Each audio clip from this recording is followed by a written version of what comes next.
I think that we can kickstart the workshop. And well, good morning, first of all, and thank you everybody for being here, both in person to all those who made it here today, and also like online. I will again provide you with a short introduction for the logistics of the day. So I will ask to all the attendees to please wear the facial mask unless you speak. And also, like, if you can, to leave one spare chair between the participants.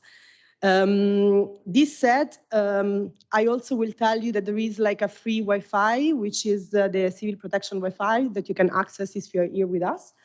And well, I mean, I will just start and proceed with the official kickoff of the meeting today. So first of all, I want to thank the Ministry for Climate Crisis and Civil Protection for being like the host of this event, as well as the Ministry for Digital Governance, who also supported the organization of this event. And I would like to thank also the European Union Agency for the Space Program for co-hosting together with us this event today. So thank you very much. And of course, I wanted to thank my team, the EURISI team, that is here with us today and also that worked very much to make this possible. So I think I will just briefly introduce myself because I will, together with my colleague Marie Menard from the USPA, we will accompany you today in this workshop. So my name is Annalisa Donati, and I am currently the Secretary General of EURISI. Couple of words on EURISI. We are an association of space agencies. We gather at the moment 20 space agencies across Europe and beyond.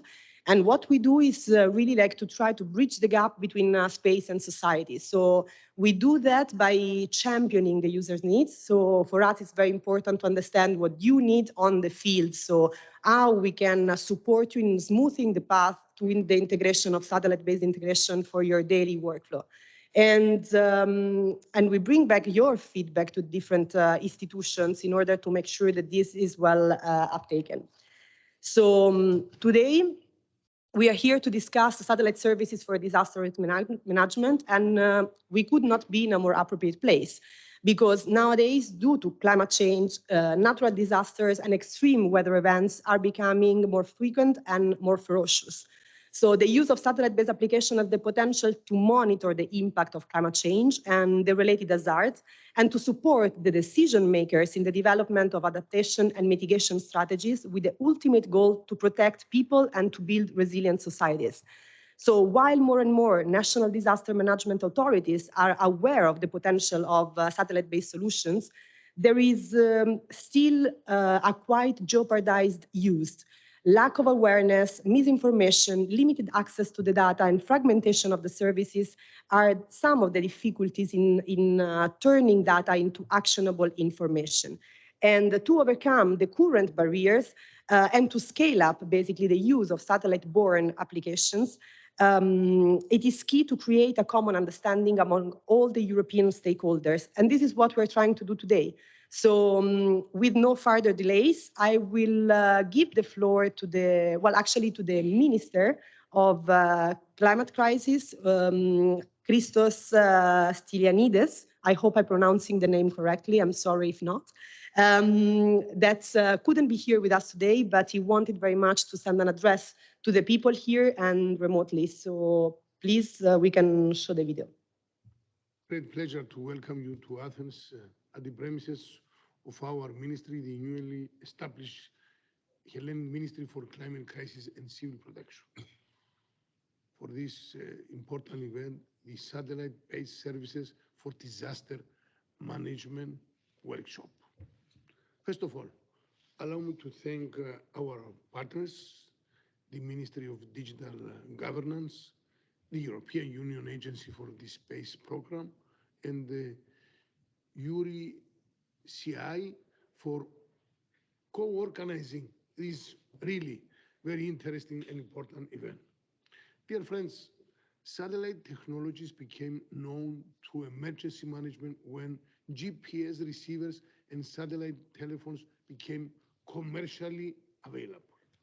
Since then, satellite technologies used for emergency management have come a long way and are continuing to advance. Established commercial space sectors are growing in capacity and capability, and new entrants are growing the industry, both in size and in scope, of course.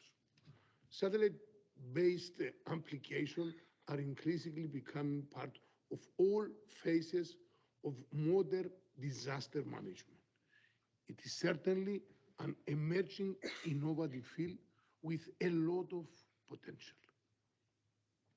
Dear colleagues, new technologies, especially digital and satellite technologies, are key instruments in our hands. Our experiences is the evidence for this. In our fight to tackle the effects of climate change is something very unique. And of course, as we say in our ministry, climate change is the same as climate crisis, because unfortunately already enter in the new phase of the climate change. We are living in a climate crisis. There is no doubt climate change is one of the biggest, if not the biggest, challenge of our time. It's not fake news. Unfortunately, it is a hard reality that concerns us all, a reality that impacts every aspect of our lives, the environment and biodiversity, of course, the economy, our societies, our health, well-being. Greece, our country, which is really very prone in all types of natural disasters, has experienced the consequences of climate crisis the hard way. We are a country located at the hot spot of climate crisis, the Eastern Mediterranean. The consequences of climate change are horizontal. They are felt throughout the planet, with extreme weather phenomena becoming more frequent and severe all over the globe. And no country can escape climate crisis, even the most powerful ones.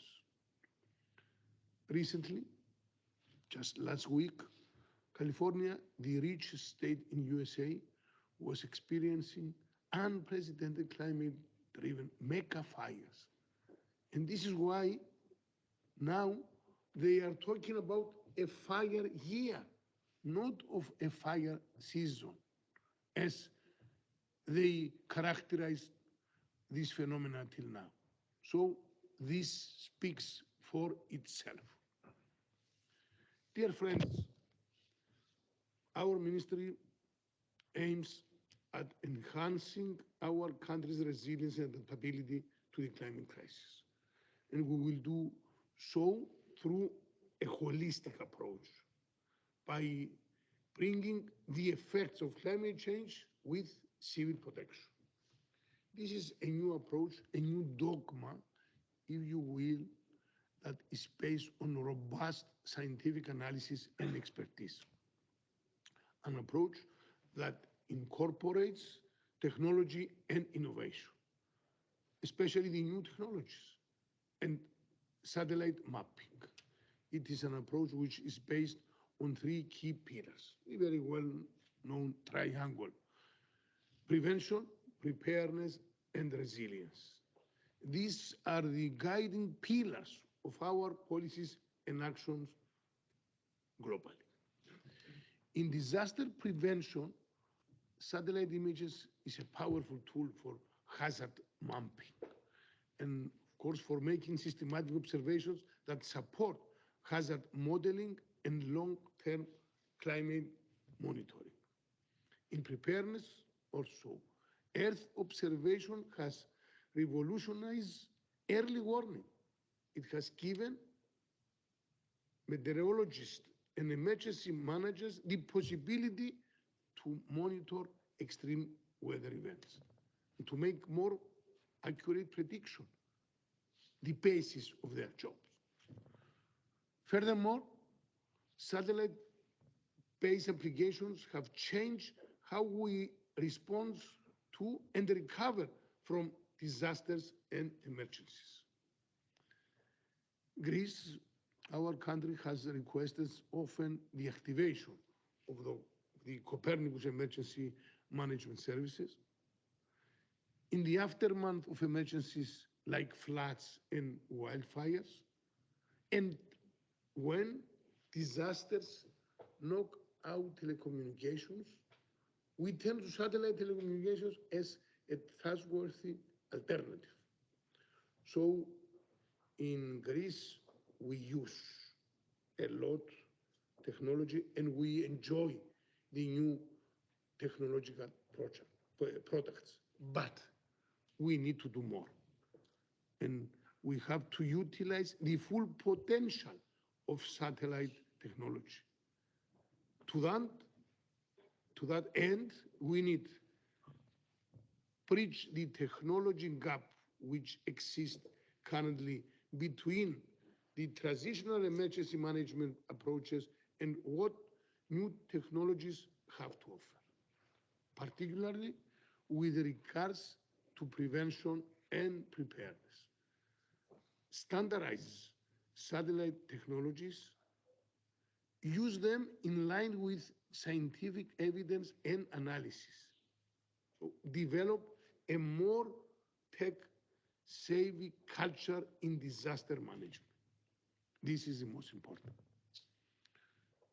Dear friends, to address the consequences of climate change and to respond effectively to the increase of magnitude and frequency of natural disasters, we need knowledge and robust scientific data and analysis. Satellite technologies are no doubt the future of the disaster management. And we need to invest now towards. The Greek government is committed to this direction, to this dimension, and today's workshop is a concrete proof of our commitment. So, thank you so much for your attention. I'm wishing you a productive exchange of views, and I'm looking forward to the very interesting results of this workshop in order to utilize these really excellent views with my team in order to improve ourselves in our efforts to be more effective in the disasters management. Thank you so much again.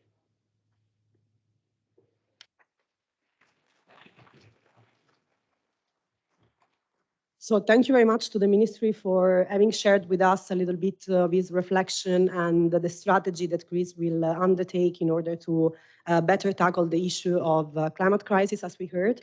And also we cannot agree more in the sense that indeed satellite-based applications provide reliable, objective data. The centrality of the data is key. And it's very important to have this holistic approach. So to make sure that satellite-based application and the data stemming from the satellites are part of this critical infrastructure of information that can be used directly by the decision makers.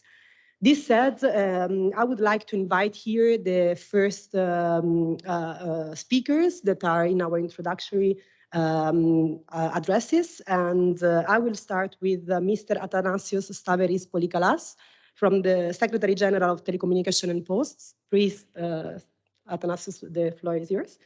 I would also like to ask to join the floor to George Marios Karagiannis, Deputy Secretary General for Civil Protection here in Greece, and to Mr. Rodrigo da Costa, Executive Director of the European Union Agency for the Space Program. And I will ask first Athanasios to take the podium and address our audience. Thank you.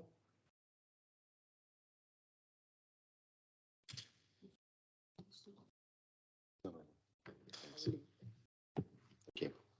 Good morning, distinguished guests, ladies and gentlemen. First of all, I'm glad to welcome you all to the National Workshop on Satellite-Based Services for Disaster and Risk Management. The workshop, organized by the European Union Space Programme Agency, EUSPA, and EURISI, in cooperation with the Ministry of Digital Governance and the Ministry for Climate Crisis and Civil Protection, is at the heart of our nation's interests and needs.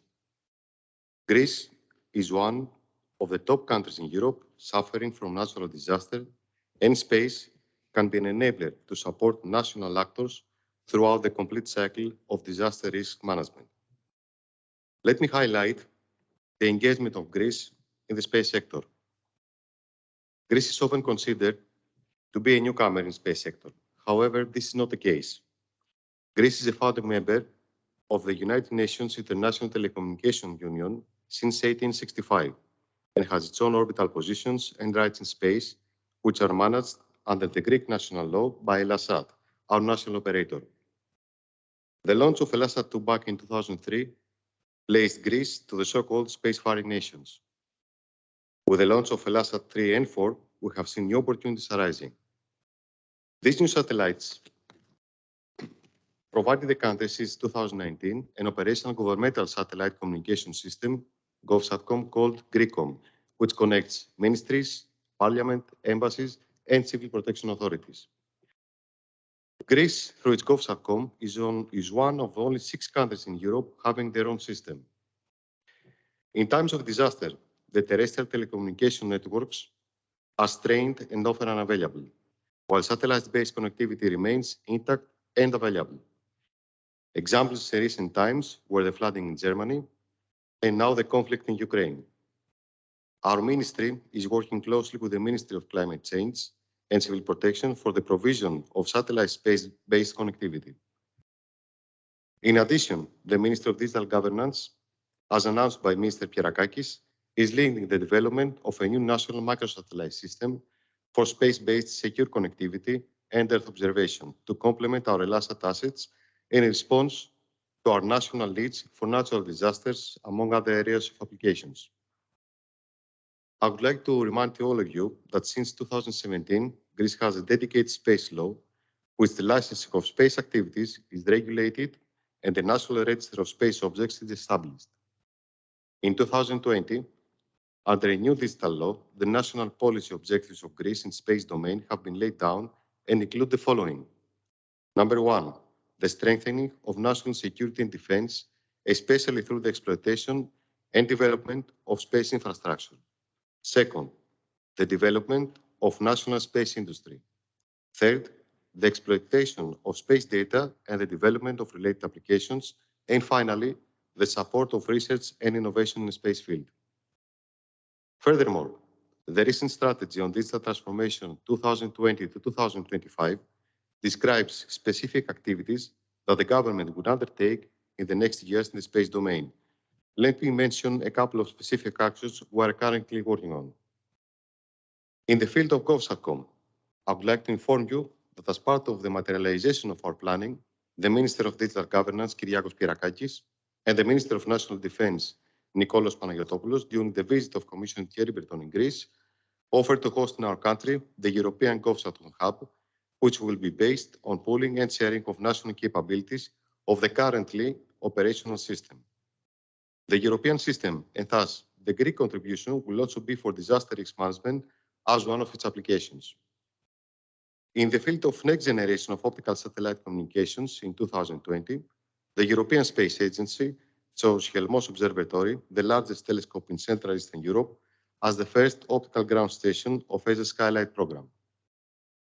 Helmos will also be utilized under European Union Quantum Communication Infrastructure, the well-known EuroQCI. In 2021, 2 more additional optical ground stations, Skinekas in Crete and Holomodas Thessaloniki, are also under preparation to be part of the EuroQCI initiative. Last summer, I had the opportunity to witness for myself, with my colleagues from the General Secretariat of Telecoms and Posts, for the first time, the connection of Helmos Observatory with the optical terminal of the geostationary satellite AlphaSat. Since 2014, Greece is hosting one of the Copernicus Collaborate ground segments at National Observatory of Athens. The center allows the access, utilizations of management of specialized information provided by the EU Copernicus program. This center, as indicated in the digital transformation strategy, will be further upgraded to be the forefront of the big data era, and you will hear a number of presentations later this day. Greece today has a comprehensive legal, policy, and strategy framework that supports and governs space activities in Greece, coupled with specific programmatic activities. We are looking for complementarity and synergies between national, EU, and ESA programs to maximize benefits for our country. With our motto, space as an enabler for digital transformation, in a step-by-step approach, Greece is enhancing capabilities and is utilizing and expanding its infrastructures, promotes a more efficient and public sector, and provides benefits of its citizens and businesses in the digital era. Disaster risk management is one of the sectoral areas of this digital transformation. We build on the assets of the country, the hard work and excellence of our industry, research institutes, and academia. Together, we will bring Greece to the new space era. I wish you a successful meeting, and I'm really looking forward for the presentation that we're going to follow. Thank you very much. Thank you very much. And I think that I can give directly the podium to Mr. George Karagiannis, please.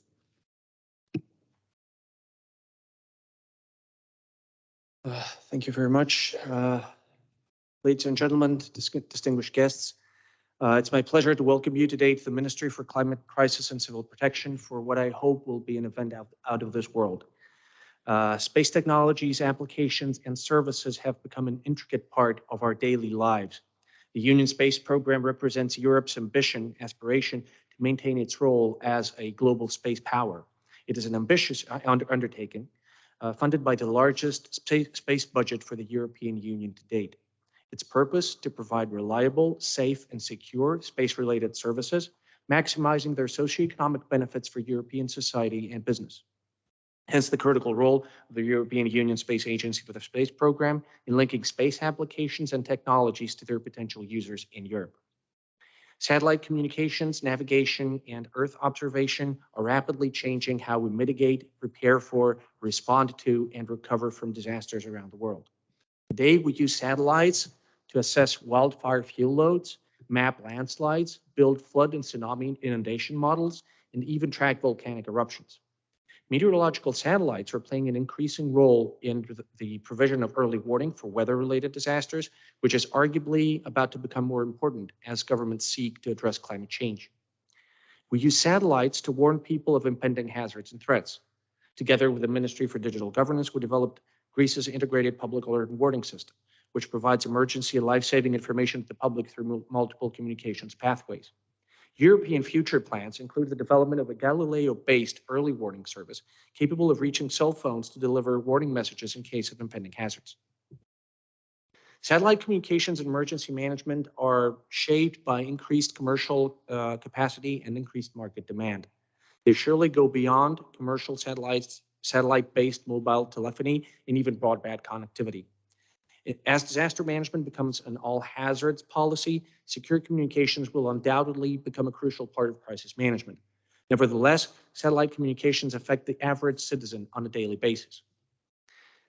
Back in the old days, people taking first aid classes around the world were and are taught to report the location of the accident first when they dial 112, in case of an accident. GNSS is making this guidance nearly obsolete with technologies such as advanced mobile location and eCall. In addition, resource management is a notorious challenge in incident planning and management. Modern computer-aided dispatch and incident management systems now combine resource management capabilities, which are largely based on satellite-based positioning. Disaster response and recovery are also improved by Earth observation applications. I'm obviously alluding to the Copernicus Emergency Management Service managed by the European Commission Joint Research Center. Despite the vast range of capabilities provided by satellite-based technologies, the uptake by emergency management agencies requires data standardization and on-demand availability. In addition, The application of space-based disaster risk assessment techniques will undoubtedly require investment in information systems and skills if the data are to be used at the local level where they matter most. Last, data alone cannot meet the needs of the emergency management community. Data must be integrated into tools specifically adapted to user needs. Dear colleagues, I'm anxious to hear the experts in the field, so I would just like to leave you with two thoughts. First, disasters don't read the books. They're notorious for transcending boundaries, jurisdictional boundaries, both functional and geographical. In disaster management, the whole community approach reflects the notion that resilience is a shared responsibility. It calls for the involvement of everyone, not just the government, in resilience efforts. At the government level, this means that no one government organization can handle disasters alone. We need to work closely together. This workshop, co-organized by the Ministry for Digital Governance and the Ministry for Climate Crisis and Civil Protection, is just one example how we do that. For lack of a better expression, Greek style. This is obviously just one of the things we have accomplished together, and I would like to thank Dr. Stavridis and our partners at the Ministry for Digital Governance for supporting our ongoing mission of keeping the country safe. But this also shows how scientists, engineers, and emergency managers should work together to keep European people safe. Second, by the time you get home after this workshop, it's likely that a new breakthrough in space-based technologies will have occurred somewhere in the world. This is just how fast technology is making progress. Disaster management is one area where satellite-based applications can literally make the difference between life and death. But they can only accomplish what they're built for if they're integrated in day-to-day emergency management functions, what we call in our jargon program functions. I understand this workshop is among the first of its kind, and we're glad to be part of this European-wide effort to bring satellite-based technologies closer to their intended users in the emergency management community. Thank you for your attention and have a great day here in Athens. Thank you very much. And again, I will give the floor for our last introductory address to Mr. Rodrigo da Costa. So the podium is yours.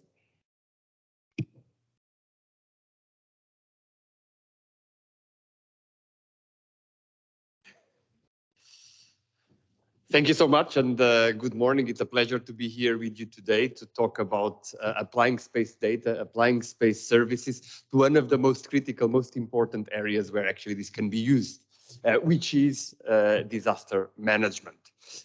When going through my talk, let me try here, the clicker.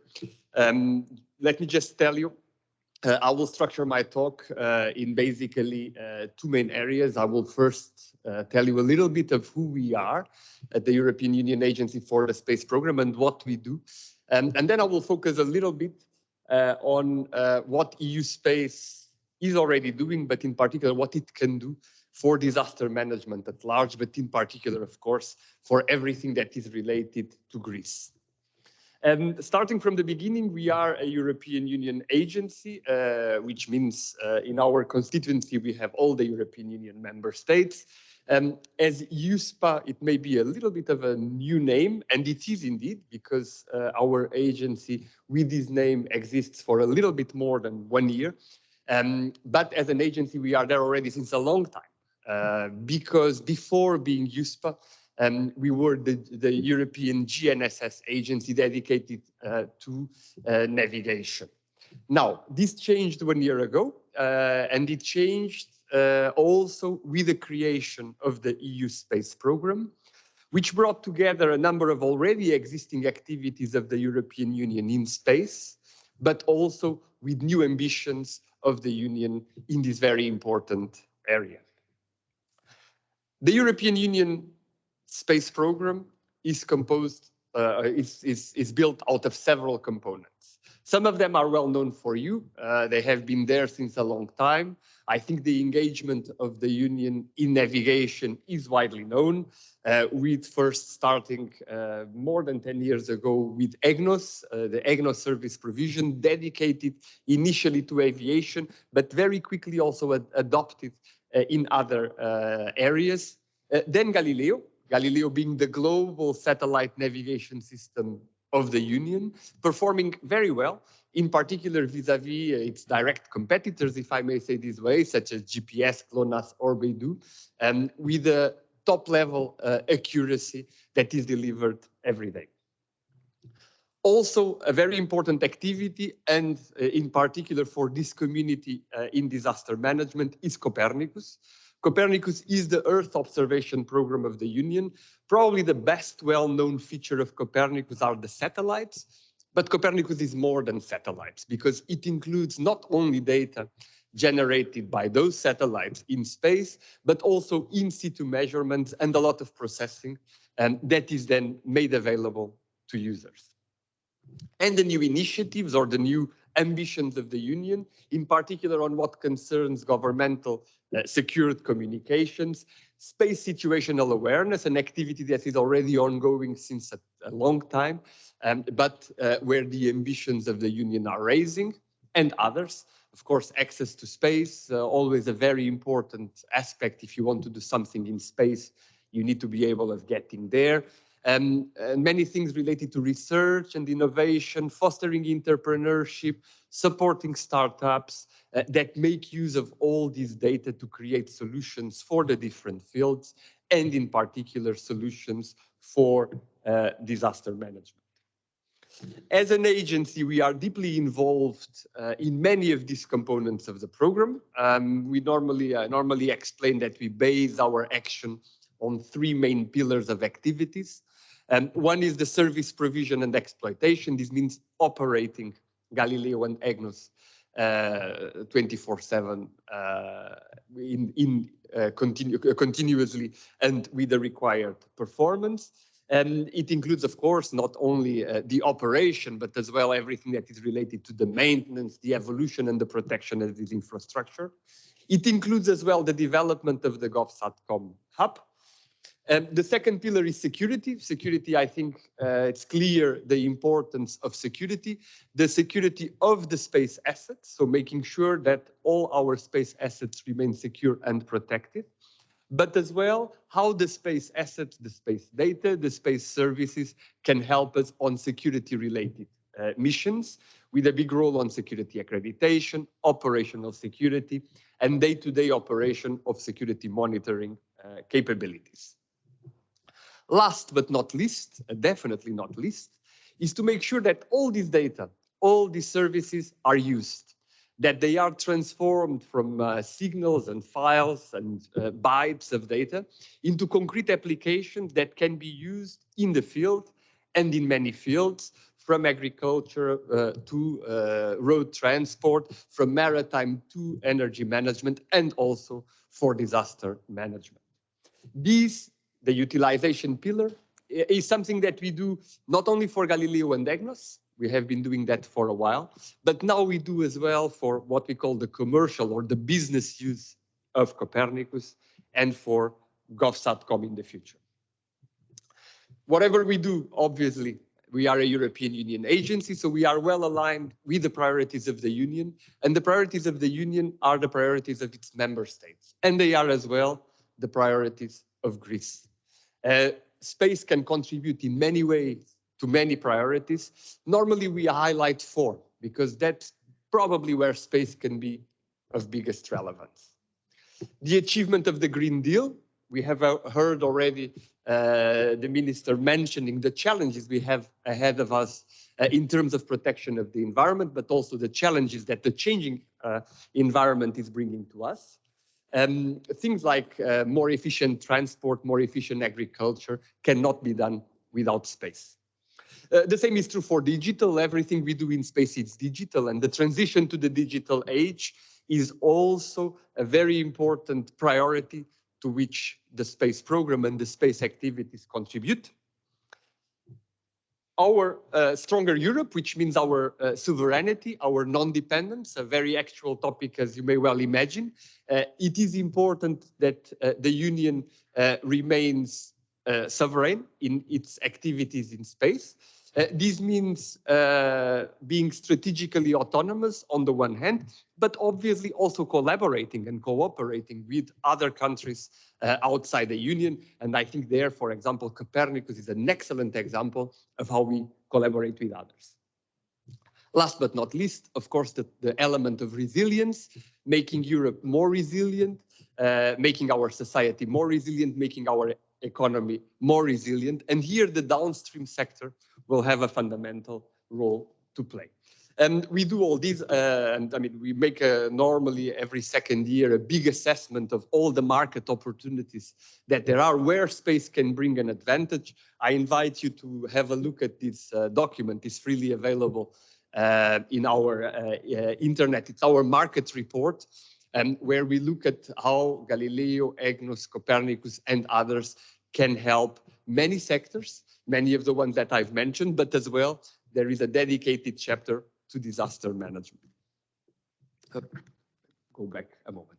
Now, after a brief introduction, let me just focus one or the other example on what we are doing and what we can do with Greece, how Greece, being a member of the European Union, can benefit from all these programs, all these investments of the Union in space. I bring two examples, but of course I will be looking forward to listen from you, the experts on disaster management, also for your thoughts. Where do you think space can help your challenges, your daily challenges, be it in the prevention or be it in the operational management of a disaster that has just occurred? The two examples, one is coming from the navigation world, from Galileo. Galileo, among the many things, the many great things that the system does, provides as well an important contribution to search and rescue. Search and rescue as part of the COSPAR-SARSAT international consortium. It's primarily used for search and rescue at sea, and naturally for a nation as Greece, this is a very important aspect, but it is now going beyond that. We are talking as well about search and rescue in remote areas, in mountains. This is basically the beacons. If you have a boat, you know that beacon. There is normally a search and rescue beacon that you activate and sets a signal, sends a signal to space to inform the authorities that an emergency has occurred. Life-saving service. And the signal is often transmitted also by Galileo satellites. Now, Galileo has on top of that a unique feature, which is the capability of providing a return link to the users. Basically, a return message acknowledging the reception of the emergency, basically saying, yes, your request for help has been received. The rescue operations are ongoing, and you can manage your crew, your infrastructure, your resources that you have at that moment, according to the fact that the search and rescue efforts are ongoing. Life-saving, but also very much used, and it's indeed one of those services that save lives every day. Second example, and I'm sure, and I've discussed just before this meeting with some of you, I know that you are using that extensively, is Copernicus. Copernicus is providing imagery from satellites, from in-situ data for many applications. It helps us to understand our planet. It helps us to understand the dramatic changes that our planet is ongoing right now. It helps us in agriculture, it helps us in forestry, it helps us in fisheries, and it helps us in disaster management. It helps us how? First, by providing data that help us on the prevention. It provides data for better assessing potential for fire, for better assessing arrival of a heat wave, sudden heavy rainfall, etc., etc. So prevention, a very important element. And like those of you that are involved then in the operational part, in the civil, in the disaster management operational part, know well. And also Copernicus provides us information about what is happening on the field. And this is fundamental. And this is fundamental for your operations, for your daily life. Before starting the video, let me just mention two other examples, and then I will show you a little video that is focusing on indeed the search and rescue part. One is the so-called E112. E112 is a new regulation, is now being implemented, and I know that Greece is rather well advanced on that. And it is a system, or it is an imposition by law, that all the mobile phones, whenever you call the 112, the mobile phones have to transmit your location data that is calculated using Galileo. As you can imagine, if you have gone through an emergency situation and you need to call 112, you may not be able of precisely identifying where you are. It may be from an accident, you may be at home, but the ability of the mobile phone to provide this data will speed up and is already speeding up the arrival of the rescue capability. The second example I want to mention, this is a little bit older, but still very relevant, which is eCall. eCall is the system that we have in our cars. All new cars homologated since 2018 have this system. If you have a new car, there is a little red button that you will find somewhere. Most of them is actually in the ceiling of the car. When you press that button, there is an automated call that is set to 112. And that automated call not only launches the emergency procedure, but it provides as well your positioning. And your positioning is calculated by Galileo. Again, a life-saving service. So with this, I conclude my little introduction. I'm really looking forward, and we are very much looking forward to listen to your ideas and to your experiences of how space can help you and what we can do to translate the complex space data space services into things that you can use. And I will leave you with a little video. It is a demonstration we have done some time ago on search and rescue at sea. You will see a couple of numbers in that video. Those are all real data. And by the way, without anticipating much, we are looking forward to staging a similar demonstration here in Greece, hopefully before the summer break. We are working tightly with our partners of the Greek authorities to implement that.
Thank you very much. Thank you very much to our first set of speakers for indeed providing us with a policy framework where here in Greece you operate in terms of civil protection as well as the satellite communication infrastructure. Thank you very much to Mr. Da Costa for providing an overview of what Europe is capable of in terms of satellite-based applications.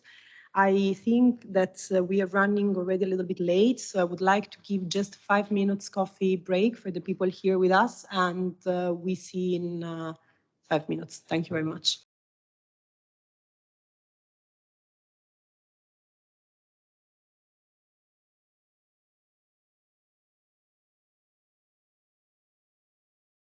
Thank you. We heard earlier today that as of the 17th of March this year, all the new smartphones are enhancing, are using Galileo in order to increase the number of GNSS. This addition has for the objective to enhance the 112 calls. We've heard about it several times already this morning. But then there is another protocol now in order to enhance this geolocalization. And this new protocol is called Advanced Mobile Location, AML, and it's being deployed currently.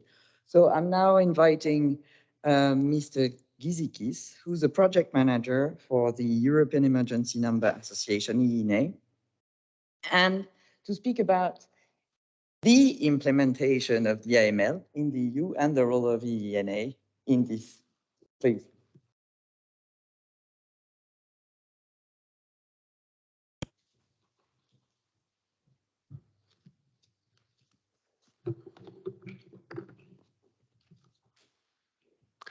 Hello, everyone. My name is Alexis Gizikis. I'm a project manager at INA, and I'm very happy to be here today to have the opportunity to give an example of how the use of satellite services have transformed locating emergency communications. Before I start, I would like to give the apologies of INA's president, Mr. Dimitrios Spiros, who unfortunately could not be here today due to other pre-scheduled commitments. So let's get started with what the European Emergency Number Association, or INA, is. It is an NGO which was established in 1999 in Brussels with the aim to campaign for an effective 112 service in Europe. Nowadays, you can think of INA as a platform for discussing and sharing best practices. And in order to do that, INA brings together all stakeholders in the public safety sector, including emergency services, public authorities, researchers, solution providers, and many more. Our mission is to improve the safety and the security of the people, or in other words, what we try to do is to figure out ways which we can improve emergency and disaster management. And in order to do this, we try to continuously answer the question of how can citizens get the best help possible if they find themselves in an emergency. To do this, we operate under 3 pillars. The first one is to make knowledge available to all, to facilitate contacts between all actors, and to drive change. I wouldn't like to use the time today to go into a lot of details for each of these pillars. Perhaps I can briefly say what we do. So we publish several documents and we organize events for multiple topics in public safety. We have our emergency services staff network, which has more than 1,600 officials from emergency services, civil protection authorities from 80 countries in the world. And we also have networks for solutions and service providers, for researchers, and for mobile network operators and members of the European Parliament. And the idea is to bring all these people together so we can improve public safety. Now, on the third pillar, we try to drive change by running very focused and specific projects which aim to quickly bring technologies or resolve existing problems in emergency and disaster management. And today I'm going to talk about one of these projects. So how do we locate emergency communications, and especially those communications that initiate from mobile devices? Let's start by explaining the problem, which is that people calling emergency services are not always able to describe their location. Why? Well, there are many reasons. People might be in an unfamiliar area. They might be under a psychological shock. They might not know the street name of where they are. This is the case many times when people are traveling. They might be in a remote area in the countryside and simply not able to describe where they are. Sometimes language is an issue. Other times, callers don't want to give their location. This is the case in emergency calls for suicidal attempts. We have cases of calls that are dropping, and we also have children calling who cannot describe where they are.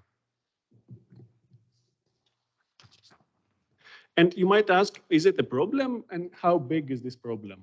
Well, we can safely say that this is one of the big problems that emergency call takers experience in their daily tasks.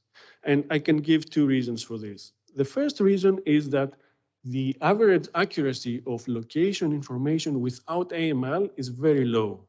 It can be anything from 2 kilometers, perhaps in a city, in an urban environment, and it can go up to 30 kilometers in some rural areas, in some remote areas. This is a big area to search for a person who is in need of help. The second reason is that it happens often. In 2015, the UK had 36,000 incidents every year, which involve searches of 30 minutes or more to locate the emergency caller. 30 minutes, again, is a long time to wait until first responders are notified to provide help. What is the solution? Well, it's called AML, and it stands for Advanced Mobile Location. So INA worked together with Google and Apple to have AML implemented in the Android and iOS devices. Let's have a look at how it works. So AML is automatically activated when an emergency call is placed. For example, when you call 112. Once it is activated, the phone will determine its location by using the GNSS and Wi-Fi signals that are received by the handset. And once this location is computed, it is transmitted by SMS and by HTTPS to the emergency call center that is appropriate to handle this emergency communication. What is really important to note in this process is that it all happens automatically. No action is needed from the caller. The user does not need to do anything else other than call the emergency number, 112, for example. Now, let's look at what is the difference with and without AML. In this slide, on this slide, you see the location of an emergency caller in a rural area. On the left, you see the location that has been received by the mobile network, the network-based location, which has a radius of approximately 2 kilometers, and it's the green circle you see on the slide on the left. On the right image, you see the location that has been received by AML, the handset-based location, which has a radius of approximately 6 meters, and it is the blue circle you see on the image. What is really interesting to note here is that the right image is actually a zoomed-in version of the left image. But on the left one, you cannot see the blue circle because it is very, very small.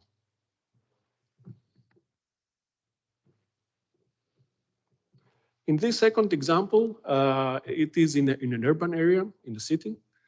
And because there are more mobile cells available in cities, the location from the network is smaller than in the previous case, and it is 195 meters.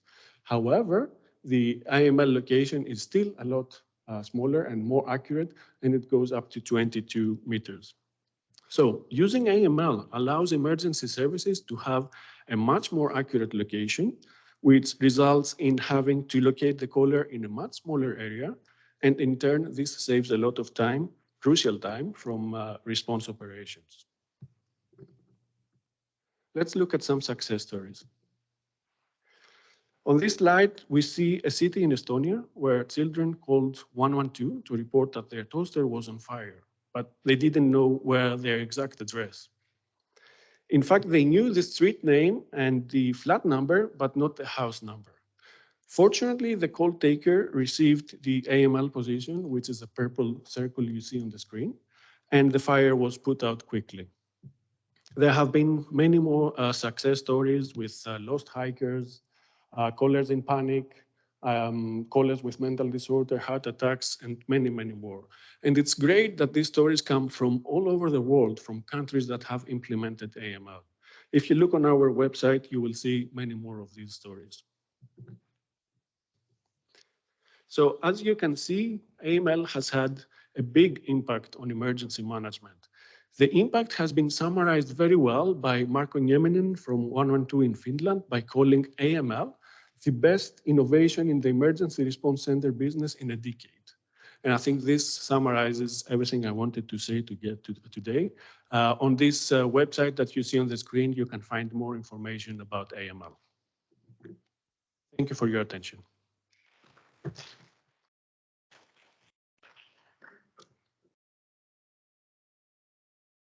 Thank you very much. So now we're going to our next speaker. If indeed accurate localization is of the essence, is extremely important when time is of the essence. Secure communication is also essential, especially for governmental users. So let me now welcome Mr. Thomas Calamaris, Technical Director of ELASAT GovSatcom for Disaster Management.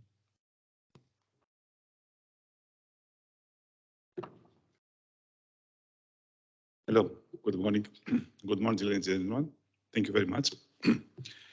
My name is Thomas Calamaris. I am the Technical Director of ELASAT.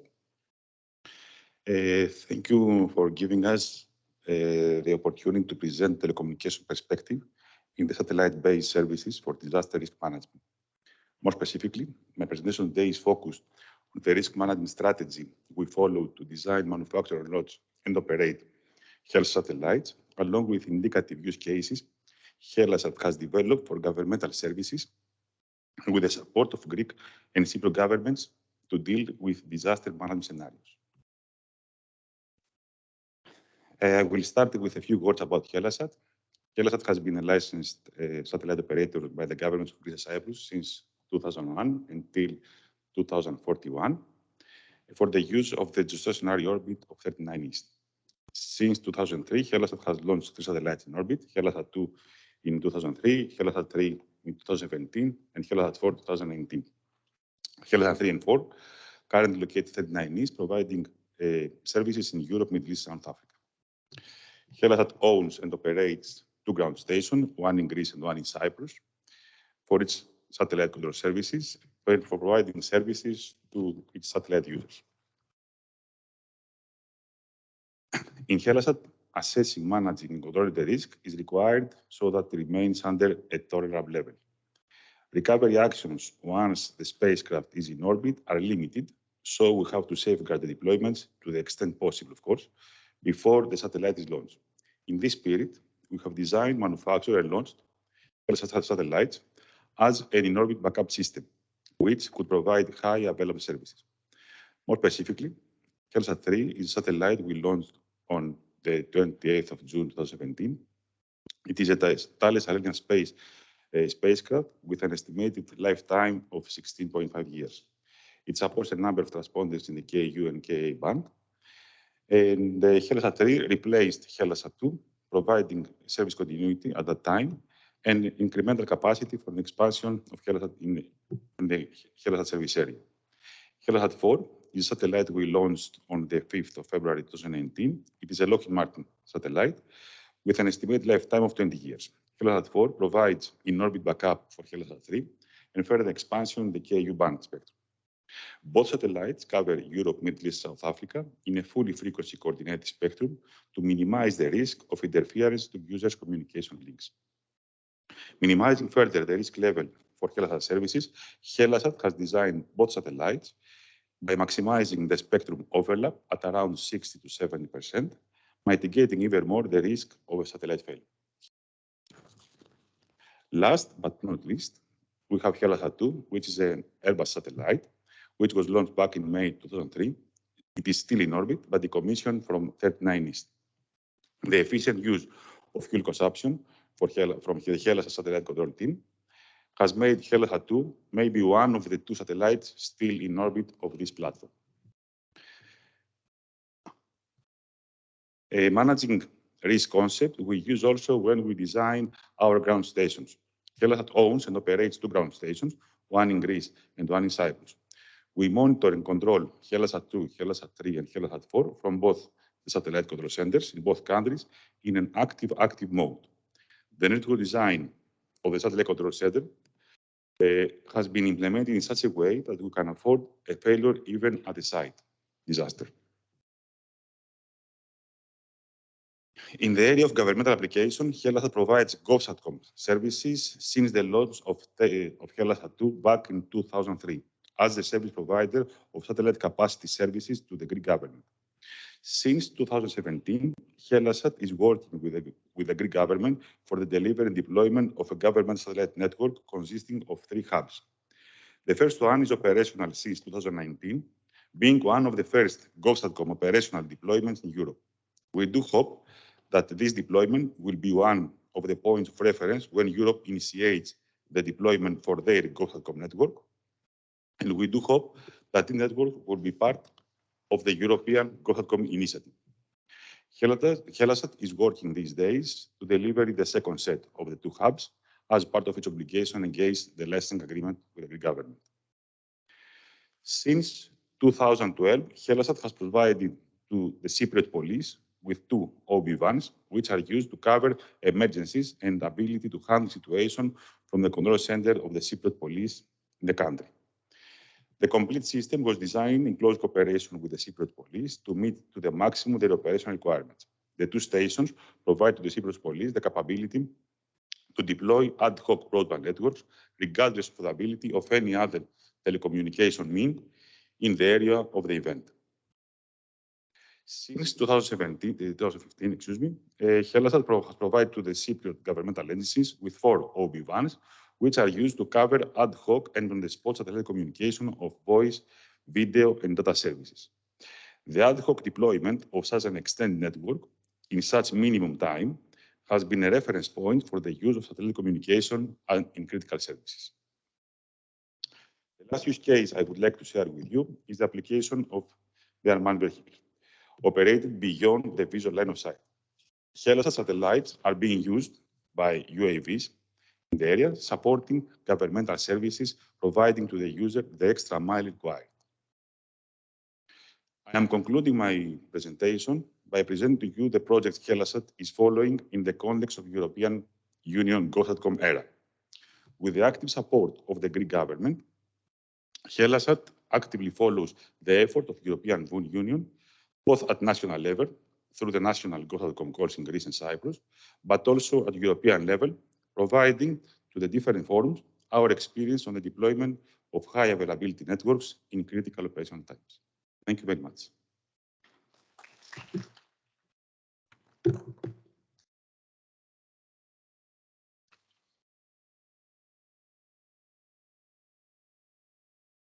Thank you very much.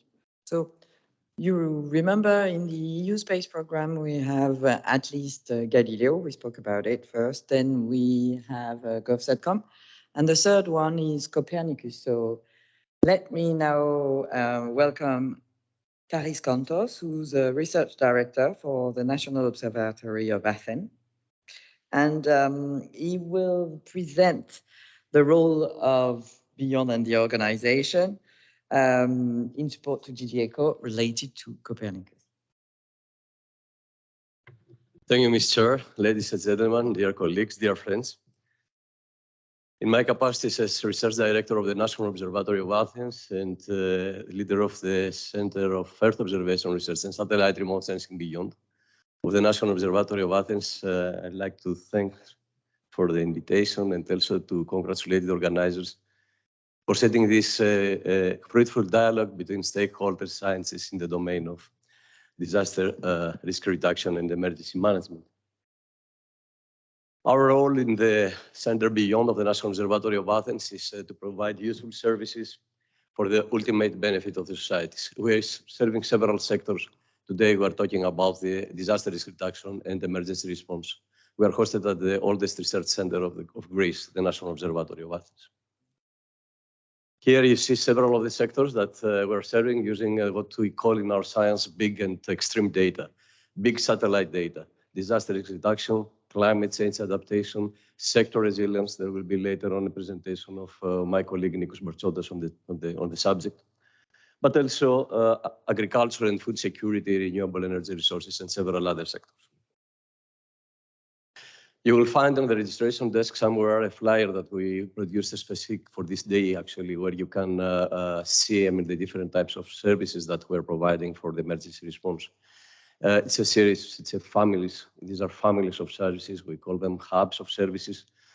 And all of them are in the direction of management of fires, floods, geohazards activity, but also reading resilience sectors, economic sectors such as insurance companies, agriculture, food security, renewable energy resources, and health. This is just a slide that summarizes the activity of the Beyond Center of Excellence for the benefit of the users. We have opened 14 portals providing more than 20 services, EMS-like services. So this is just one part of the services that are relating to the workshop of the day. In addition to that, we are engaging a very good big community of stakeholders, all the activities directed to municipalities, civil protection authorities, and ministries, and but also international institutions. We have agreements and MOUs with several institutions, such as the United Nations Program, SPIDER for disaster risk reduction, JRC, DG ECHO, and other institutional users. Last but not least, I'm proud for the team that in the last years has won 2 first prizes in the domain. One is the first prize for the Fire Hub system that was nominated as the best service challenge of Copernicus. I thank my colleagues for that and the research team. And also a recent distinction, the first prize that was received by the European Innovation Council on the early warning system for mosquito-borne diseases, that it is the big crisis of the years now, not only in tropical zones, but also in Europe.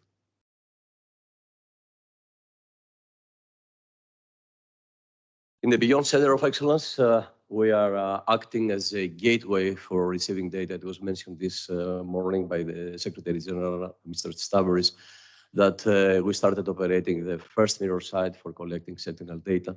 But at the same time, we were operating, and we have still in operation big satellites data for the reception of in real-time data from more than 10 satellite missions, polar missions, geostationary missions. At the same time, our center has been mandated by the European Space Agency for the operation of the 8 of the hubs of the Copernicus ground segment. Just to give you an idea of what is in our world big data, big satellite data, what is used today for the monitoring of the environment, monitoring of crisis management, and also for extracting knowledge in regard to what we say early detection and prevention, is that we receive on a daily basis 50,000 satellite images at our hubs, and we redistribute on a daily basis more than 80,000 of this data worldwide.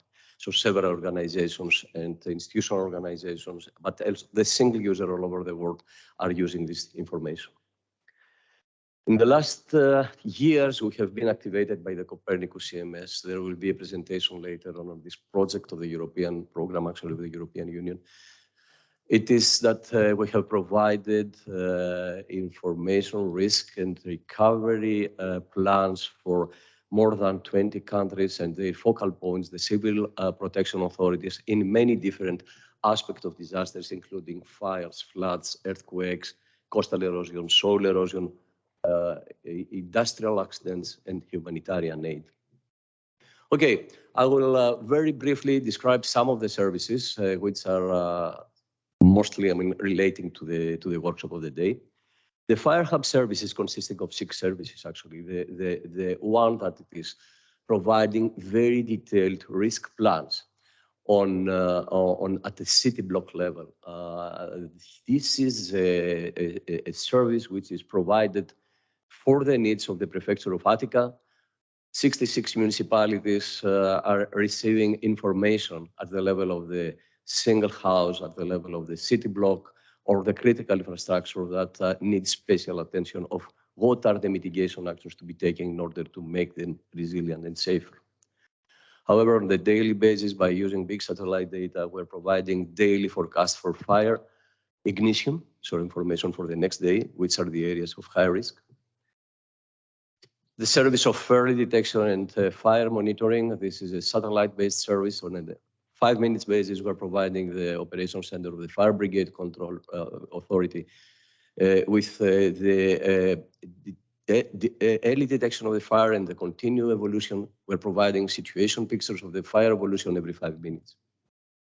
The daily mapping of active fires, also using satellite data, and the hourly smoke dispersion of wildfires. All these are services that are provided through our portals freely for the single user, for the single citizen.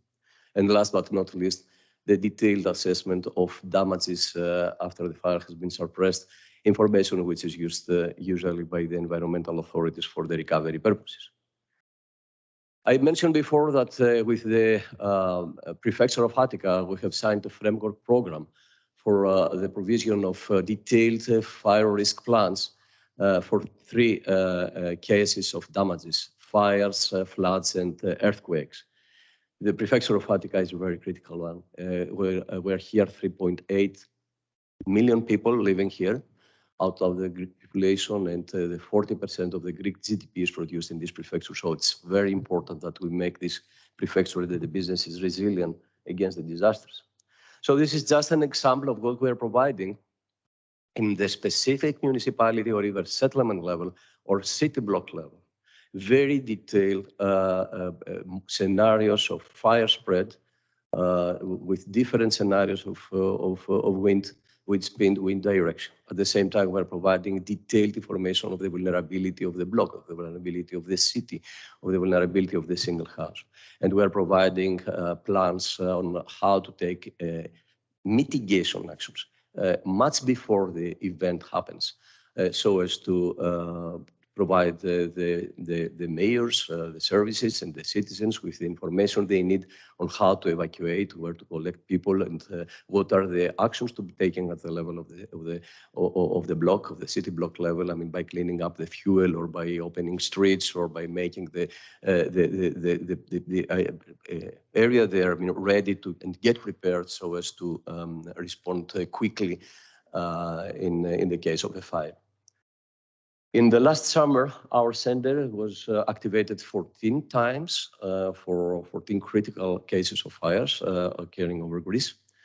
And we burned, we mapped in detail 86 fires.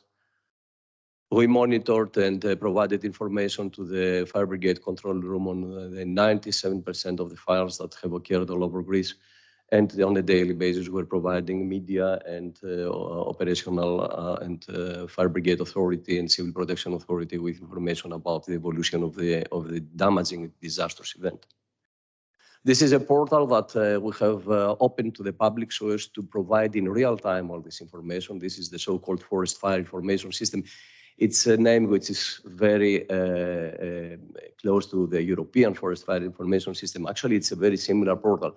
However, the scope of this is to extend the geographic area to the North Africa, Middle East, Balkan, and the Black Sea, because from the European Commission, we have received the mandate of coordinating all this action in all these big territories in these neighboring regions of the European Union. So we should have expanded the territory, and we are providing this type of information, all this data, by using satellite data on a daily basis. I mean, just to give you an example, I have selected one example of just last year, just to show you, I mean, what was the type of information and the type of support we are providing to the institutional and civil protection authority and fire brigade authority. This is the big fire event of last year in the Avia Island. It occurred on August 3rd, but the fire was successfully forecasted the day before, on 2nd of August. We knew that the area was an area at high risk for fire ignition the next day. And of course, the fire was detected 5 minutes after it was officially announced by the MSD Severi satellites and the fire subsystem. And we were providing on a 5 minutes basis information about the evolution of the fire. And 3 hours later, as soon as the first satellite image was received by our satellite acquisition antenna, we were able to give the first impact of the area. We were able to map the first part of the area that has been affected. 2 minutes later, it started our assessment of the dispersion of the smoke over the area, and actually providing information not only for the spread of the smoke, but also for the content of the smoke in terms of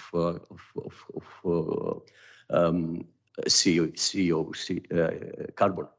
And that is, of course, a simulation of an advanced model. We have at the same time in our service the possibility to run advanced FlexPart models assimilated by the satellite data. My colleague Nikos Bartsotas will explain you later on that. And last but not least, 8 days later, because it was a big fire event, it lasted for 8 days, we were able to provide the very detailed assessment of the damages in terms of land use, land cover type. So this is the set of data that we are giving to the operators for fighting during the crisis. Another team in our center is doing a lot into the provision of services elsewhere, again, on a daily basis, in real time, about the management of the flood events. I mean, flooding is something that has happened recently in a big extremity in Greece and has actually given a lot of damages. I mean, here I have depicted some images of the flood event in the Mandra region that it was one of the most devastating of the last century. And of course, we have 3 types of services. We use satellite data for creating the so-called flood monitoring all over Greece, but not only Greece, also in the southeastern Europe. So all the main flood events are captured and are saved in our databases. This is significant information which is used today by the Ministry of Environment so as to respond to address their needs for the floods directive. But at the same time, it's giving us a lot of knowledge about how what is actually the conditions under which a flood event is happening in our area. This is important information for prevention purposes, as you may understand. For 4 specific river basins, very critical and very important ones in Greece, the Arachthos River Basin, the Hellas River Basin, Pindios, and Evros. We're ingesting into our systems daily and a lot of Sentinel-1 satellite data. We are mapping the water extent in these areas. And we have this way created a big archive of information on what are the meteorological conditions and under which the flood extent or the water extent has happened. So this is important information for ingesting this into our machine learning artificial intelligence systems for preventing or, let's say, forecasting for the next days or for the next period what is expected to be, of course, based on what is the meteorological conditions are expected to be. Last but not least, this is another early warning system for flood event. It has been implemented in the city of Mandra, and actually it's a much bigger river basins that we have studied there. Several cities in this water basin. It's a system which is triggered automatically. It initiated by the information which come from telemetric hydrometeorological stations into our service, but at the same time, it is ingesting crowd data and satellite data so as to simulate the flood event. So on a 5-minute basis, the city of Mandra is getting information about what is the water extent in the entire river basin, and it is a lot of this system and platform used today by the civil protection authorities. We have been receiving continuously feedback from them and what is and how to use and what is to be expected. After they have received the situation picture of the flood event in the area. Of course, in order to make all this information useful and valuable for the users, we do take over the initiative to make training, to organize capacity building workshops with the authorities, with the fire brigade colleagues, with the volunteers that are acting in the area. And of course, this is a continuous action that we receive so as to, very often so as to make all these products and services useful for the clients, for the services in the area. Again, for the purposes of the framework contract that has been signed with the Prefecture of Attica, 66 municipalities receive detailed flood risk plans, like I mentioned before for fires. And in these risk plans, actually we are depicting the so-called critical points. Hundreds of points have been recognized and have been given into the civil protection services of the Prefecture of Attica, so as to take immediate action for the next day, so as to make them resilient against an expected flooding event.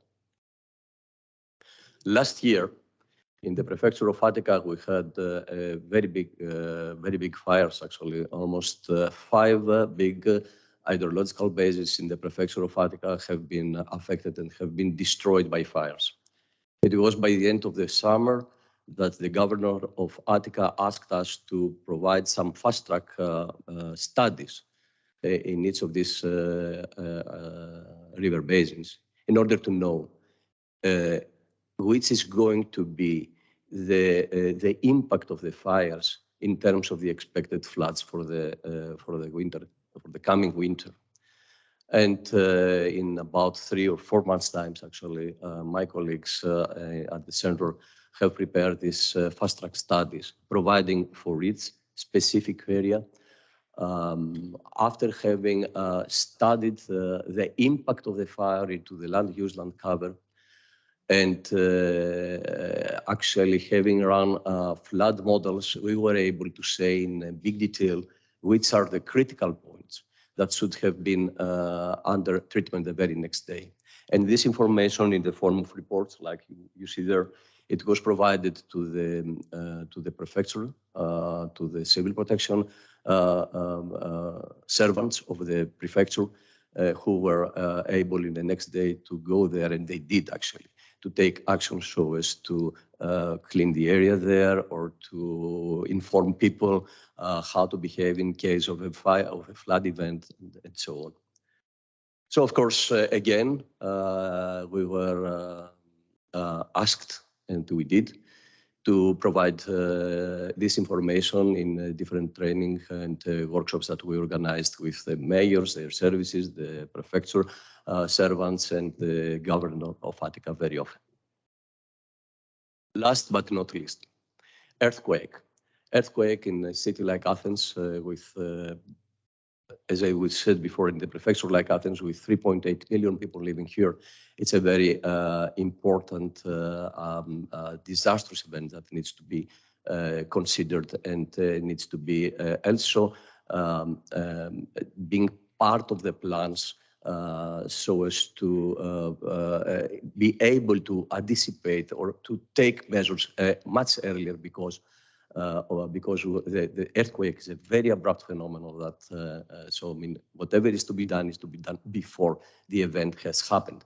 So again, in this framework contract with the prefecture of Attica, we have studied, and it's an ongoing study. We'll still study all the different municipalities, block by block. We see the building stock there. We assess them in collaboration with the Aristotle University of Thessaloniki, the National Technical University of Athens, and the International University, the International Hellenic University, how vulnerable are the different blocks, city blocks are, the single buildings or the single critical infrastructure elements are. And of course, this is, of course, a combination of different disciplines, Earth observation, civil engineering, approaches using fragile techniques so as to be able to know for each city block what is the level of expected damage in the different cases of earthquake scenario. And I close by this portal, the so-called Geo-Observatory portal. It's providing 2 types of services. The first service is exploiting continuously Sentinel-1 data, which are ingested into our hubs. The scope of this service is to provide knowledge, information on each earthquake or volcanic eruption that happens everywhere in the world. It is a service which is initiated automatically. As soon as we receive a message that an earthquake greater than 5.5 has occurred somewhere in the world, it starts ingesting satellite data. It solves what we say in our science interferometric processes for SAR data, and it is providing the deformation pattern that has occurred because of the earthquake or the volcanic eruption. And of course, this information is very useful in order to get an understanding of what is the event, and this information is also open to the scientists and to the public for further use. And last but not least, we have developed the so-called Greece INSAR service. It's a service that measures the velocity of movement of 13.5 million points all over the Greek territory, providing the geohazardous activity that occurs in its point, such as slow movements of critical infrastructure like movement of the body of the dam, or large sliding slopes in Western Greece or in the Avi Island, or subsiding surfaces because of the overexploitation of water or mineral in specific areas of Greece. All these are data that are provided freely. We open them to the civil protection authorities, and several actions have been taken over this information so as to reverse the phenomenon. So this is all. I would like to thank you very much for your kind attention, and I'll be happy to reply to any questions about the activity of the Beyond Center of Excellence in the domain. Thank you very much.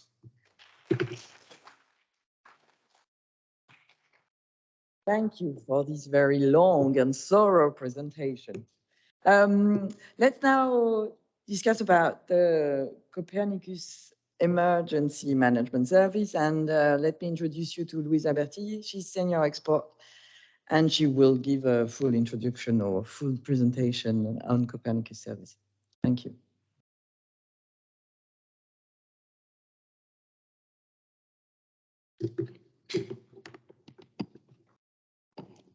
Okay, so good morning, everybody, and it's a pleasure for me being here participating at this workshop.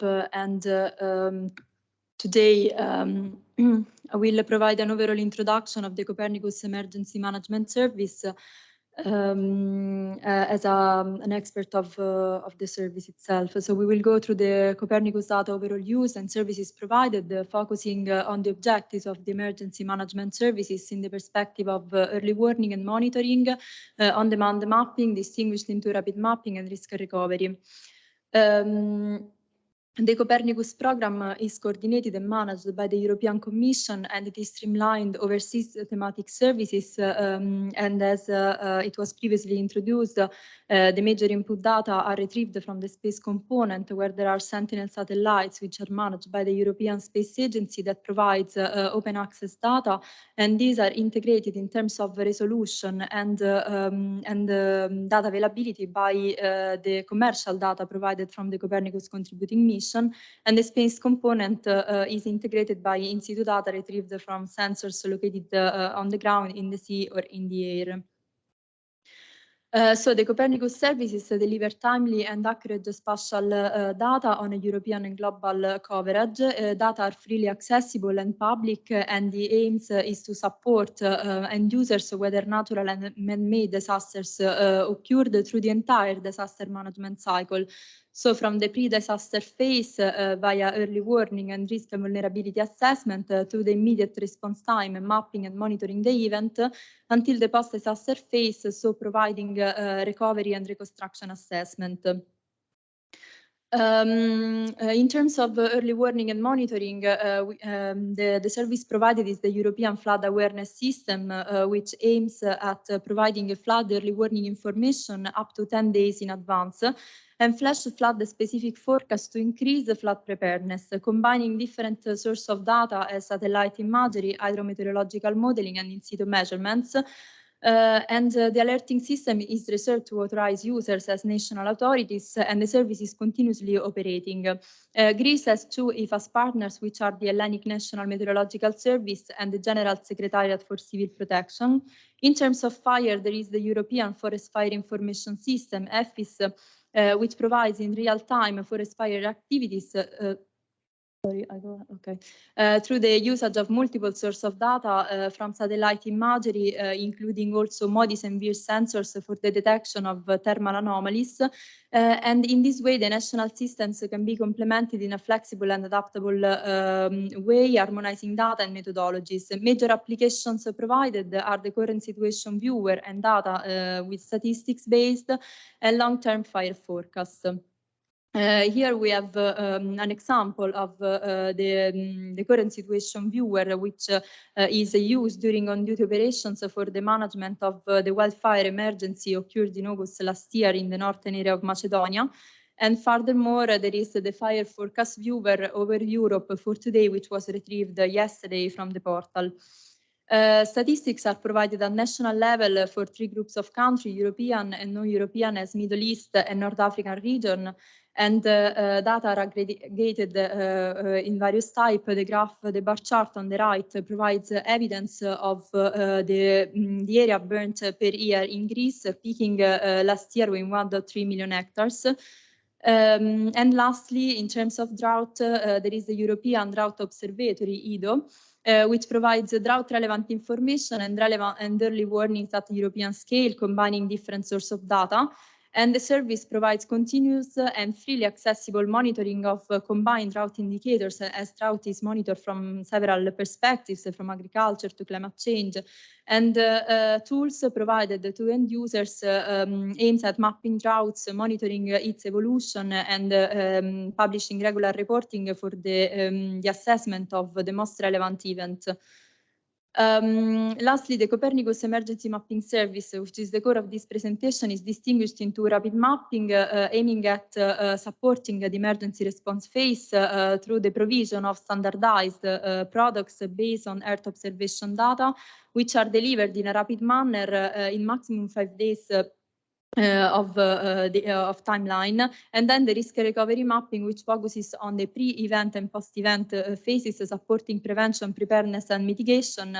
And standard products and customized are delivered in over a longer period of time and on the basis of Earth observation and ancillary data. Lastly, validation phase is performed in order to monitor the quality of the service provided and products. Focusing on the rapid mapping service, it has been operating since 10 years and it is run by the European Commission's JRC, Joint Research Center. It has a worldwide coverage and it is free of charge for all types of disasters, from natural to man-made, and it supports various actors. Here are some statistics regarding the nature of the activations from 2012 until today, which are were mostly triggered for floods and wildfires events, from 40% approximately to 30% respectively. And the pie chart on the right proved that Greece is the 3rd European country that mostly activates the service. Further statistics are provided regarding the number of EMS rapid mapping activations from the Greek civil protection, equal to 37 among the overall 575. And it is interesting to see that the service is mostly triggered for wildfires and 20% for flood. And on the right, it can be observed that on a monthly basis, the service peaks by Greek activation in the wildfire seasons, so from July to September. Statistics provided by EFIS in 2021 prove that Greece is the 2nd European country with burnt area after Italy. Indeed, last year we received from July until September 12 rapid mapping activations requested for wildfires monitoring.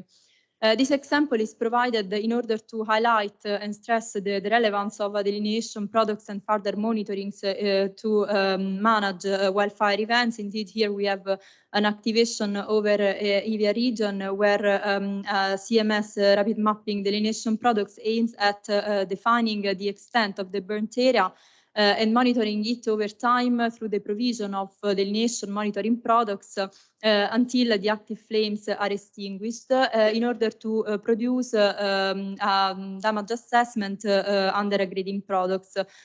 Final results show that overall approximately 51,000 hectares were burnt. Further examples of rapid mapping activation products are provided, particularly the wildfire occurred in Western Attica regions last year and the flood event in Crete region 2 years ago, in order to highlight the major environmental emergencies that affected Greece. And here, since the products are provided in a rapid mapping mode, it is interesting to observe how these are used during on-duty operations to manage a wildfire emergency, in this case in Greece. And I would like to highlight the fact that the ready-to-print mapping products are complemented by GIS vectors data in order to enhance the information provided. The risk and recovery mapping service has dual aims, providing information on exposure, vulnerability, and resilience of people and assets over all types of hazards and in the pre-disaster phase, and at the same time provide an impact assessment supporting the recovery plans in the post-disaster phase. Two types of activation can be triggered in this service: the standard one, where predefined set of products are can be provided, and the flex one, which is tailored to user needs. Here, the latest and currently ongoing activation triggered for the Flex service, where it was requested to produce hazard exposure, vulnerability, and risk data maps for different environmental emergencies over the area of Delphi, Ancient Olympia archaeological sites in Greece, and results are expected to be provided by the end of June. Furthermore, it is interesting to see that Greece was the first country that activated the service in 2012, but until today, only 3 risk recovery mapping activations were triggered. So here I would like to encourage to trigger more this service due to the relevance of the products delivered. And maybe we should encourage also from our side to enhance the request for this service. Here an example of the forest fire damage assessment, which was requested by the Hellenic Ministry of Transport in order to tackle the planning and recovery actions put in place after the event. And furthermore, an example of a risk recovery product delivered in the pre-event phase to perform a risk assessment over the southern area of Croatia. Lastly, I would like to give you this information, as further details and breaking news are available on the dedicated website and the page Copernicus EMS on Twitter. Karistopoli, για την προσοχή σας.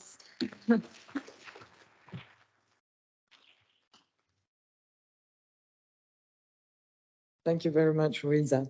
And now the last speaker of this session, but not the least, Stelios Bolanos. He is member of the BODC cluster and HASI, the Hellenic Space Technologies and Application Cluster. Stelios, please.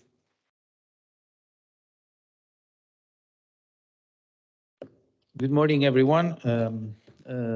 I would start by thanking, of course, the organizers for giving me this opportunity to speak a little bit about the experience that we have gained as an entity, as a company, as Planetech. And of course, I'll try to use this experience in order to build the case that I'll try to support later on, and in specific regarding the opportunity that lies within the Earth observation sector in these days, and in specific for Copernicus, for countries, for small countries such as Greece.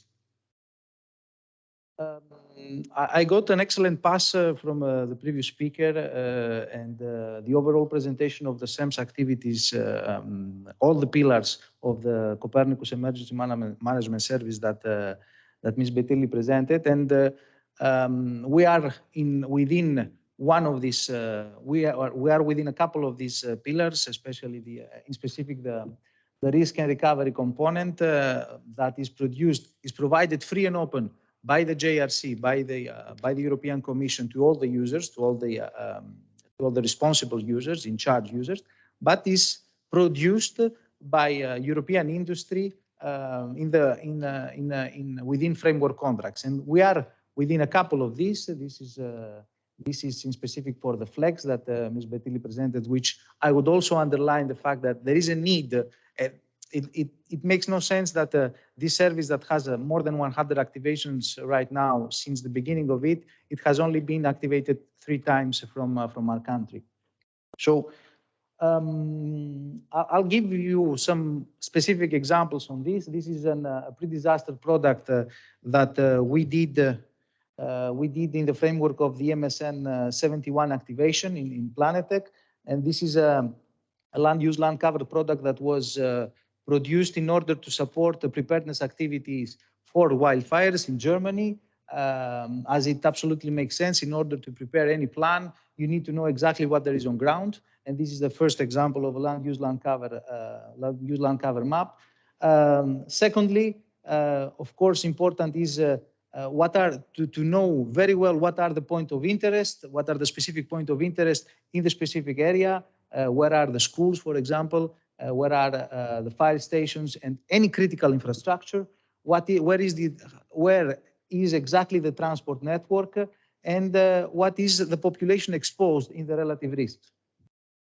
And by combining this different type of information coming from the satellite and other alphanumeric data, there is a first forest fire hazard assessment, which is an important tool to prepare any related plans and take any decisions in order to tackle the specific issue. And of course, you can go into greater detail for specific areas of interest. Another example is what we did in EMSN 96.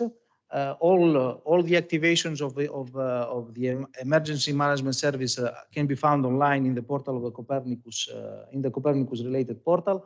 This is an activation we did for La Gomera in the island, where for the user they were produced a variety of pre-disaster products in relation with rockfall hazard assessment. What was done initially is to understand the important aspects of the issue. So where is the population? How much? The number of the population. Again, where are the important critical infrastructure? Where are the critical infrastructure? Where are the important spots? And then assess the ground deformation of the specific area, which can lead, of course, to this important problem in the area, the rockfall.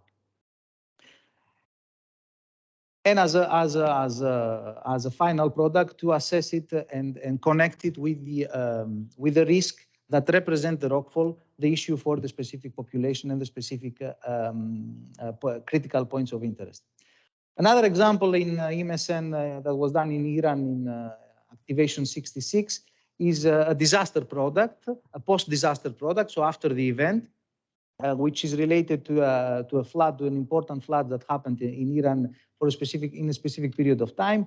This is a delineation of a flood extent. This is a flood damage assessment, always in connection with important aspects of the field. And this is a specific point that was a reservoir that had corresponding damage. In order to be able to work and to offer operational services as this one for the European Commission, we are obliged to invest a lot in R&D and in innovation. This is an example that we are now undertaking with a strong European consortium in order to build a proof of concept for the evolution of the emergency service. It's called European Coastal Flood Awareness System and is funded by H2020. And these are a couple of examples that are being produced in the framework of this activity together with our partners. This is a flood simulation, which should be, if things go well until the end of the project, which should be integrated within the SEMS. Another example is the damage assessment, always, as mentioned before, connected with population, assets, transportation network. And another example is the shoreline displacement that represent for coastal areas in Europe a very important part of our economy. All this is done in our offices next door here to in Kifisias. These are the premises where we produce what I just presented, and I have the honor to lead a team of 25 people that support all the previously mentioned. Additionally to that, which is a traditional way of doing of providing Earth observation services, nowadays the increase, the evolution of technology in domains such as high performance computing, such as cloud infrastructure, internet. First and foremost, the open and free data from Copernicus has given us the environment to build a new way of providing Earth-based services, which is the information as a service. And we have done this by building our Reticus, our platform, which Reticus was also the only student of Copernicus to make the connection with the EU program. And through Reticus, through our platform, we provide services and intelligence, information for intelligence, for civil protection planners, in a way that are easily understood from the final users. This is an example from the dashboard, where the responsible person can manage roads, railways, buildings in a specific area of interest. And the important thing is that there's not anymore, even though a huge importance, huge meaning, huge value of the satellite data, but the satellite data for the final user, for the decision maker, is difficult to understand. What the decision maker needs is charts, is pies, in order to be able to make these wiser decisions. So I said all that just to, as I said, to build the ground for the case that I want to make through this opportunity. We have in Europe a huge investment, which is called Copernicus. This is the best Earth observation program in not only in Europe, but of course, not only in Europe, but in the whole world. There is no similar to Copernicus, and there is no similar to the programming for the future also. There are already 7 satellites in orbit. Of course, 1B, there are some issues, but there's going to be a new one very shortly, even if the problem is not solved. There is an important planning for the future. There are already 6 expansion missions in Copernicus. So by 2035, we will be having a huge constellations that will give us the opportunity in an unprecedented way to monitor our Earth. But the most important of all is the fact that all these data are provided fully free and open to anyone who is interested to exploit them and to use them and to produce either information or business out of it. Apart from that, the free and open data policy is one aspect. The other important aspect is the free and open services policy, which it was also presented previously. Copernicus has 6 services. All of them, all the products, all the services provided through the so-called entrusted entities and the Joint Research Center itself are provided free and open to the users. Always produced by the industry, but free and open to anyone who is interested to use them and to exploit them. What does this mean? For the ecosystem, a huge thing.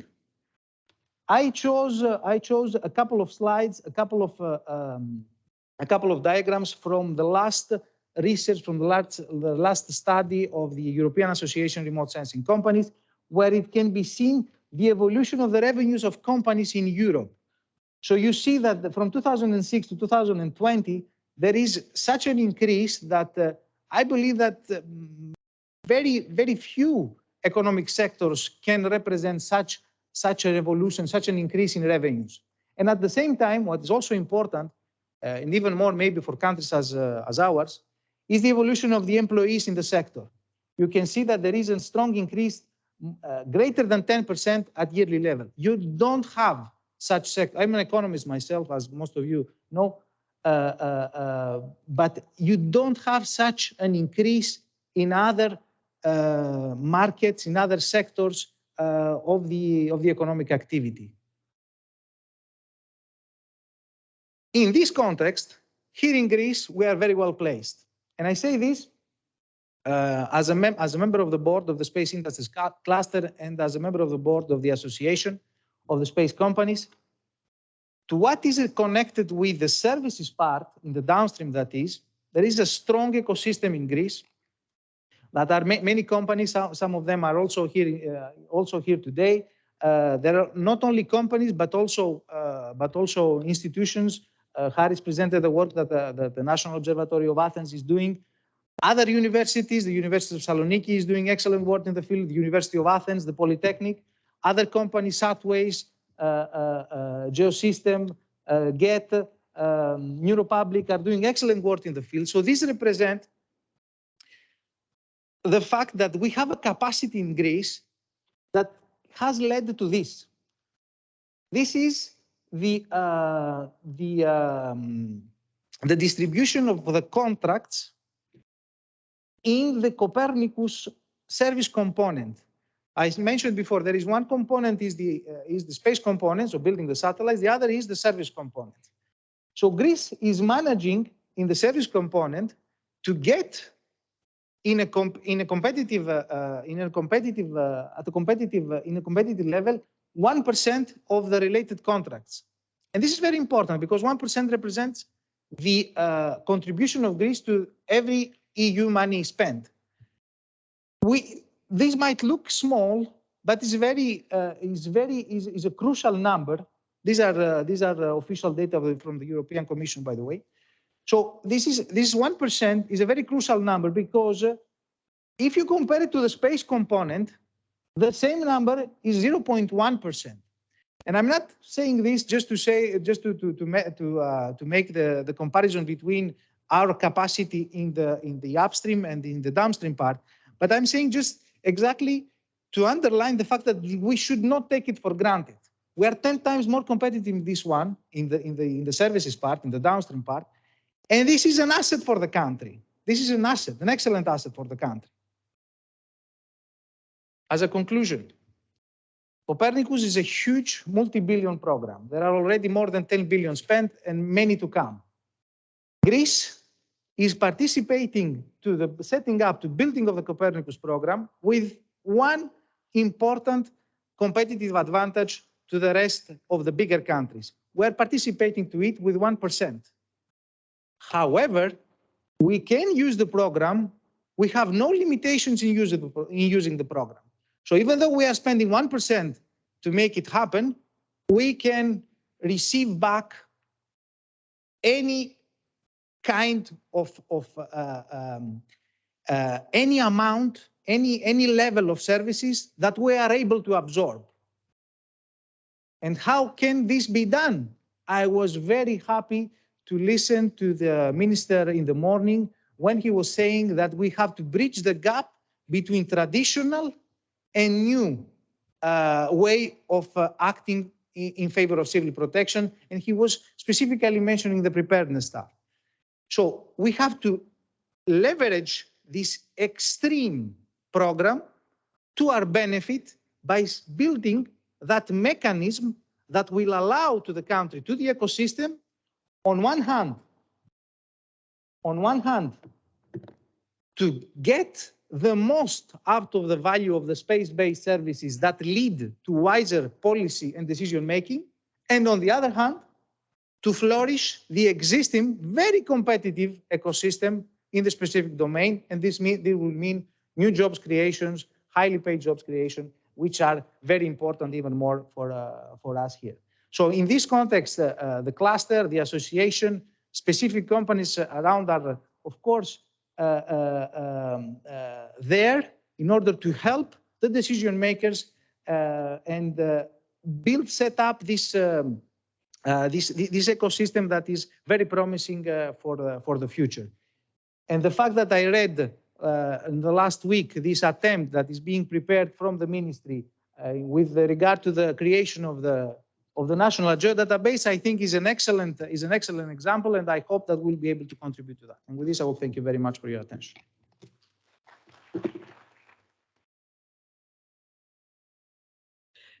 Thank you very much for your enthusiasm. And indeed, Copernicus is very powerful.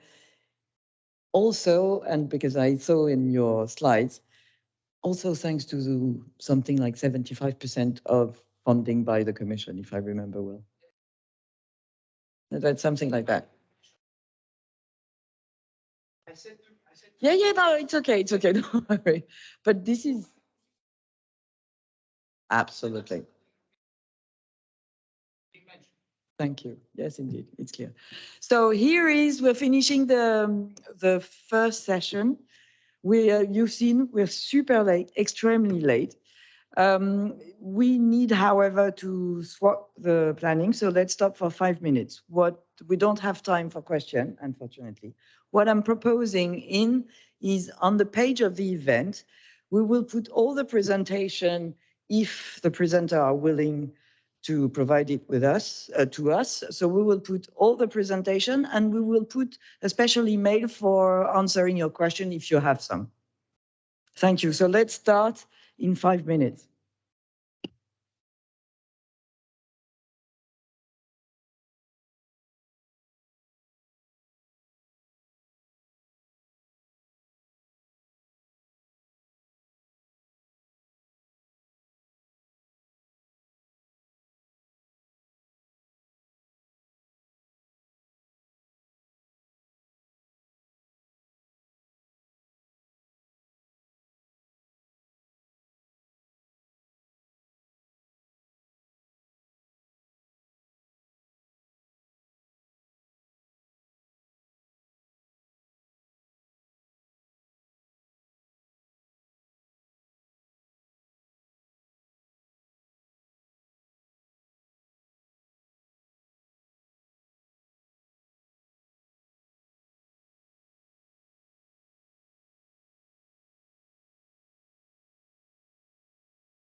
Hello.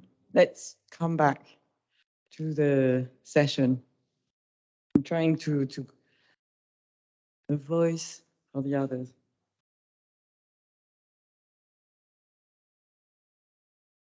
So in this third session, we're going to speak about what can space data contribute to prevention, preparedness, response, and recovery as usual. We will have as a first speaker Yannis Papoutsis, who is researcher at the National Observatory of Athens. And Mr. Papoutsis, if I understand well, you could tell us how we can fuse artificial intelligence with Earth observation data to improve disaster management, right? All right, so we'll listening for it. Thank you.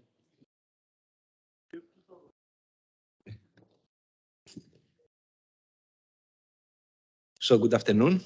Thank you very much for the introduction and for the invitation to join this very interesting workshop today.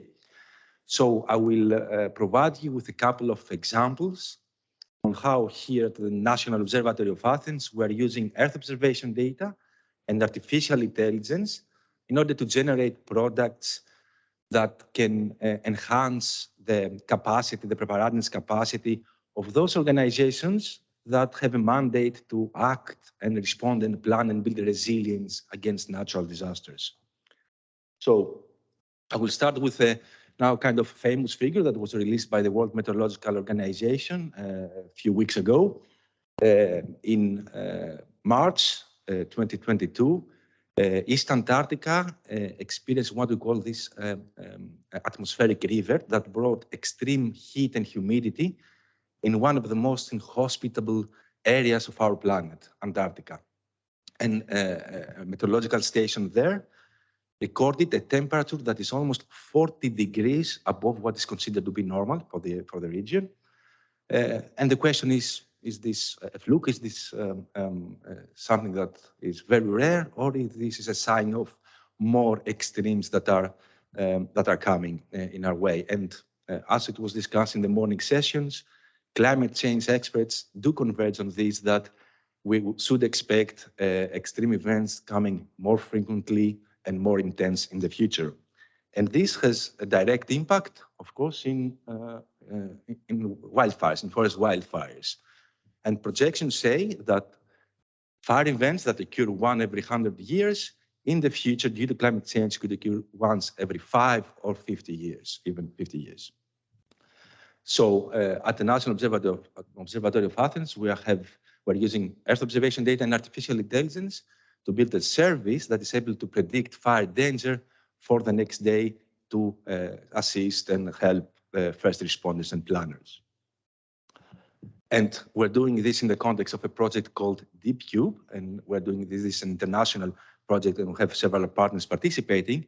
But the drivers for this service are, of course, the stakeholders, the users. And we have in the project the Greek Fire Brigade, the Hellenic Fire Service, that is providing the requirements in order to develop this service. And also, as it was mentioned in the previous presentation, JRC's European Forest Fire Information System, that is part of the ecosystem that we're setting up.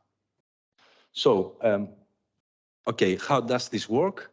Basically, we exploit the very rich information that is out there about what was burned in the past. So we have data from 10, 15 years ago. And on the one hand, we know the actual fires and the burnt areas associated with these fires. And on the other hand, we know them, the conditions that prevailed then. So we have the meteorological context, we have the vegetation status, and this is extracted from satellite data. And we have information about other fire drivers like the landscape or human-related activities. And then what we do is that we set up a machine learning model, a deep learning model, that is then able to capture these complex and sophisticated nonlinear interactions between the fire drivers and the fire danger and the actual fires that occur. And this is the modeling that we do. And we have done a test run for the previous year. On the left-hand side, you see the map that is provided by the Greek Civil Defense, the Greek Civil Security Agency. Next, you see the Fire Weather Index, FWI, which is basically forecasting fire danger using meteorological data only for the next day. And on the two last, let's say, models show the fire danger as forecasted by the deep learning models. And of course, the fire danger goes from blue to low to red, that is very high danger. And you can see that the overall, let's say, patterns are quite similar. So these products are effectively complementary to each other. But when you zoom in these two last models, you can appreciate the fine special details that are available there because inherently satellite data are high resolution. So we can provide finer special details from our models. And we have made some evaluations and they are going very well in terms of accuracy for prediction. But what I would like to stress is that although predictive accuracy is important, it is often not sufficient. So understanding and interpreting what a deep learning model has learned becomes very important, especially for applications like this one, which is next day wildfire prediction, that has some important societal, economical, and environmental implications.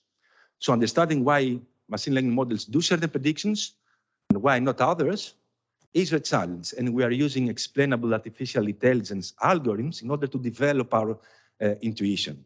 And here in this plot, I have some examples of the outputs of this explainable AI, as we call it. And I would just like to draw your attention is that our models learn that, for example, temperature and precipitation is important 10 days preceding the forecast. Whereas relative humidity, as another aggravating factor, is important for the last 2-3 days. And wind speed is important only for the day of the prediction. So we have different temporal scales playing different roles in a prediction process for our model. And on the right-hand side, you can see the two examples from Evia fire and Rhodes fire, that, okay, the fire danger, of course, there was very high, and this was predicted by the Fair Weather Index by all models. The important part here is to appreciate that in Evia, in the plot on the upper right, relative humidity and soil moisture were the important factors that drove the prediction for high fire danger, whereas in Rhodes Island, the prediction was due to the extreme winds. So the deep learning model essentially is able to capture these different modalities, these different wildfire mechanisms. The one is driven by extreme winds, and the other one is driven by extreme drought. And it's very interesting to understand and appreciate that this was actually learned by a deep learning model in an automatic way, without some human knowledge behind that. And apart from interpreting the model predictions, it is also critical for decision makers to understand how certain this model is for this prediction. So we're using also Bayesian deep learning models in order to estimate the uncertainty associated with these predictions. And here you can see an example from 2020. On the left-hand side, you see the fire danger prediction, and then in the middle, you see the associated uncertainty. Now, using probabilistic machine learning and deep learning to predict wildfire ignition and spread is one thing, but when you combine this with the assets of the ground, you move from hazard assessment to risk assessment. And in the National Observatory of Athens, we are using semantic web technologies in collaboration with University of Athens, the Department of Informatics, in order to answer semantic queries like the ones that you see on the slide. So basically, which Natura protected areas are under risk, which archaeological sites are systematically threatened, or which business or industrial areas are under risk.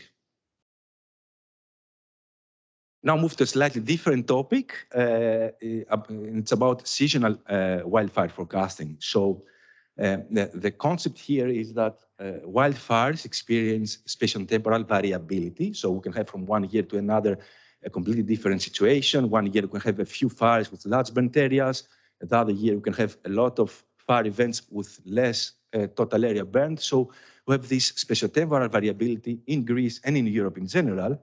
And traditionally, this has been attempts to capture this through some statistical approaches or some tree-based machine learning approaches.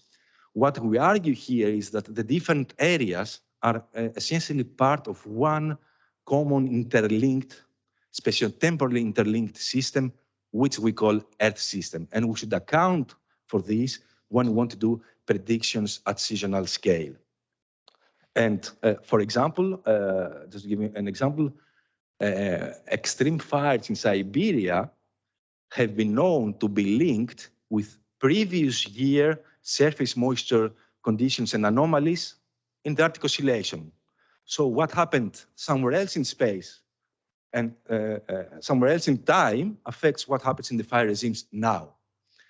And this is what we are trying to capture here through a project that is funded by the European Space Agency, and it's called CISFIRE. We're trying to use graphical evolutionary networks in order to capture and exploit these spatiotemporally asynchronous links to understand this relationship between atmospheric conditions and European fire regimes. And these asynchronous links are called teleconnections. Now, I move to another applications, and I will conclude with that, which is a global volcanic unrest system, again, using Earth observation data and artificial intelligence. The concept here is that when there is volcanic unrest before an eruption, usually we have a phenomenon that is causing deformation. This is a phenomenon that causes deformation. So we have a volcano that is uplifting because magma starts to intrude at depth behind the volcano. Now, this deformation can be easily captured by satellite data, by using Sentinel-1 synthetic aperture radar, for example. The challenge here is to detect this in an automatic way as early as possible and with high accuracy. And this is where computer vision algorithms and AI comes into play. And we have developed such a system that is able to provide these alerts for an imminent volcanic alert for several volcanoes globally, and of course for Santorini in Greece, because I don't know if you're familiar with that, but almost more than 10 years ago, Santorini experienced this sudden uplift event. It's almost 15 centimeters per year uplift. And this basically was a very high alert for the Civil Protection Agency. So we have Santorini as well here. And this is just an example of the recent Icelandic eruption that occurred last March 2021. And we can use this system to detect the different phases of the volcano. So we have the rest phase, then we have an unrest episode, then the volcano again enters a rest phase, and finally we have a new unrest and the eruption. And this can be captured by the system automatically. So I conclude with that, just provide you an outlook about digital twins, which is the way forward, and is what everybody is discussing now in the Living Planet Symposium that is currently taking place. This is very much put into the forefront.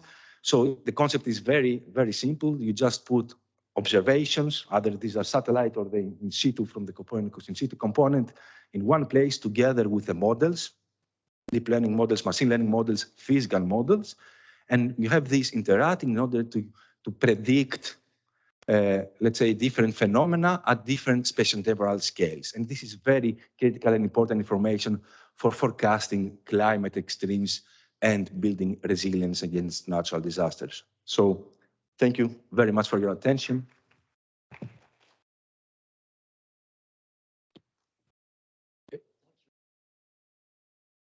Thank you very much. Extremely interesting and a bit worrying, but extremely interesting. So now let's move to Mr. Eftikidis, Project Development Manager at WAYS, Satellite Data for Forest Risk Management and the Prefer project.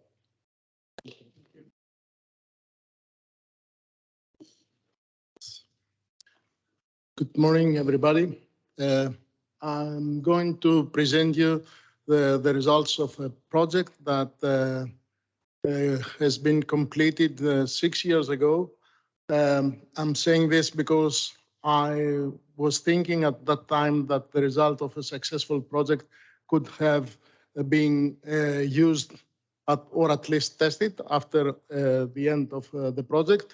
However, this was not the case, not only for this project, but for many projects of the European Commission. So I'm making this comment at the beginning. The name of the project was PREFER, and it was a project developed in context of the space program, FP7, the space topic of the program of the FP7. The duration was 3 years, 8 partners, 4 private companies, 3 universities, and 1 R&D organization. You can see also the contribution. It was co-funded for 30% by the private entities. The objectives of the project were to develop a production line of Earth observation products and design and implement also the relative services for delivering these products. The products were related to forest fire management, and there were 2 lines of production, one related to preparedness and prevention, and the second one related to emergency and recovery phase of wildfire management.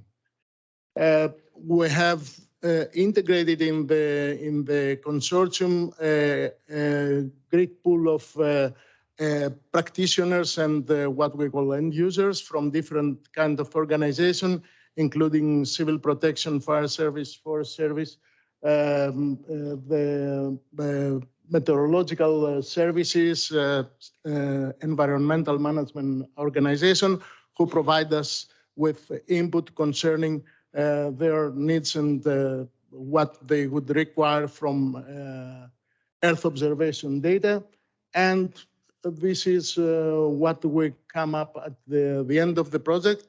One line delivered 6 innovative Earth observation products, including a seasonal fuel map, a seasonal hazard map, a vulnerability map, seasonal risk map, daily hazard map, and prescribed burning map. Actually, the delivery was this map for certain pilot areas, but the real outcome of the project was the services that can provide this type of products.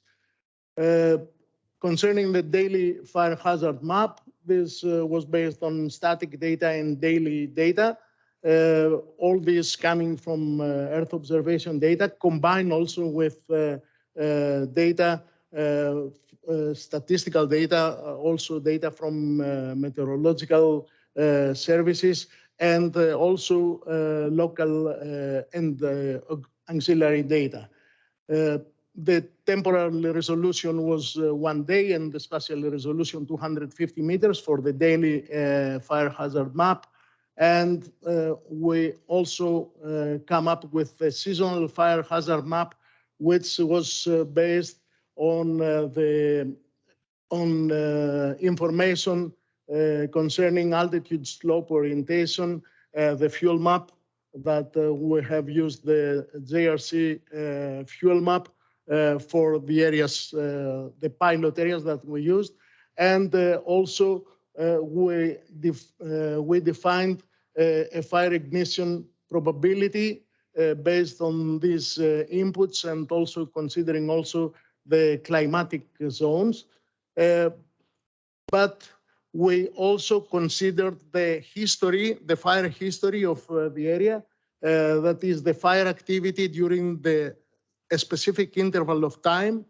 And so combining the historical data for the specific time period, you can see the difference between the normal fire ignition probability map and the updated fire ignition probability, which also use the input from the fire history.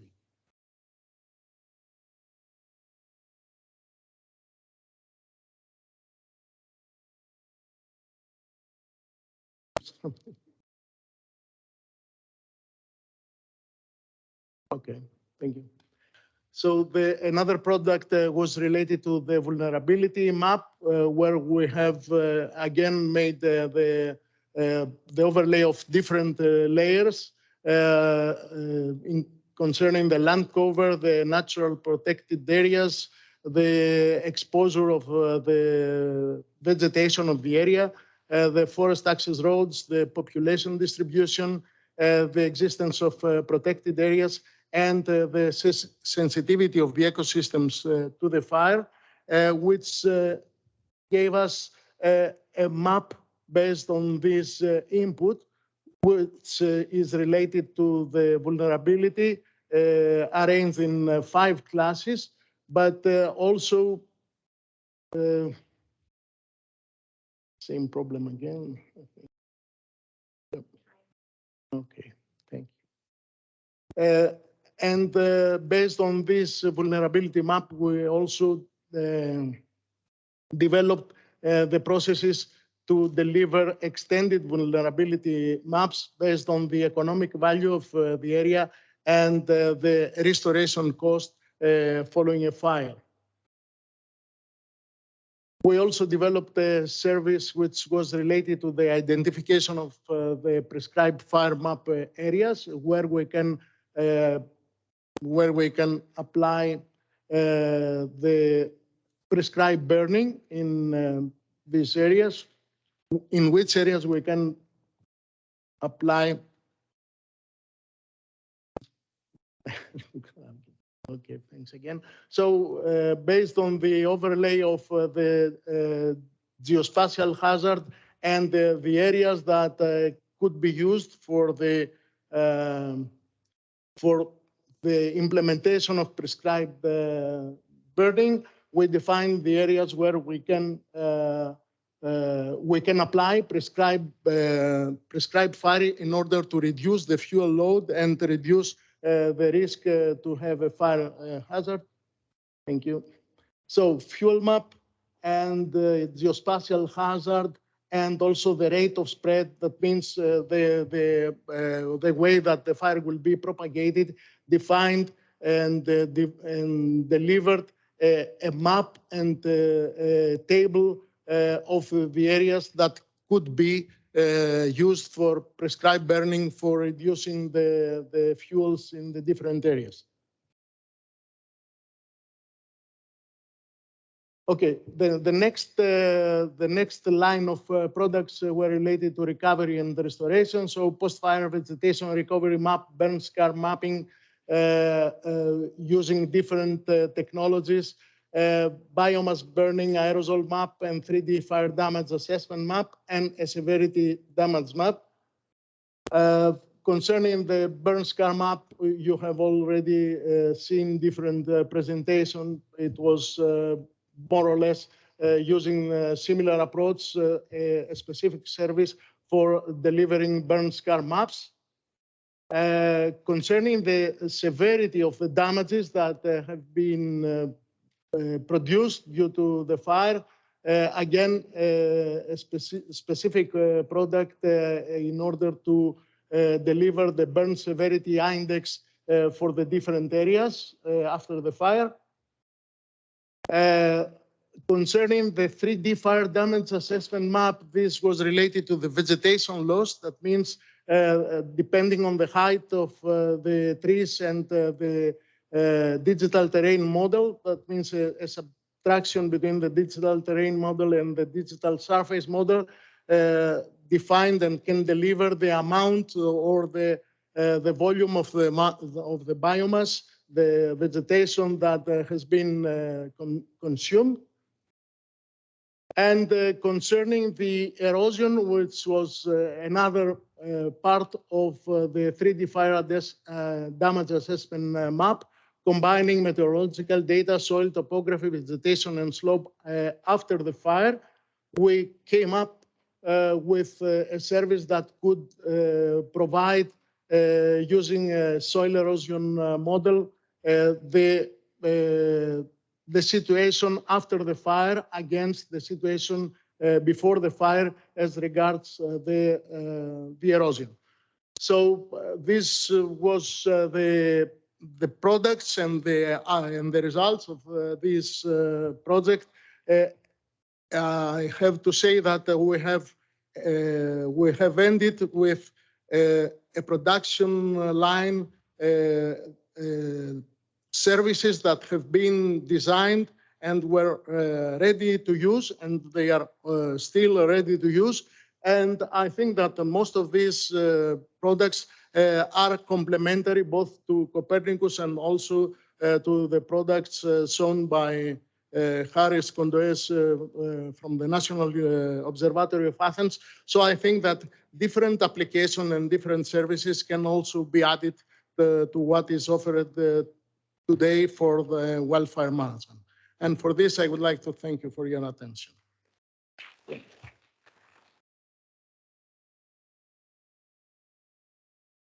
Thank you very much for the presentation. So now we're going to hear with Mr. Nikolaos Kartsotas. Sorry. I'm sorry. So the idea is, you have a very interesting topic. So how can we inform decision maker and make them take the good decision? Interesting. Please. Thank you.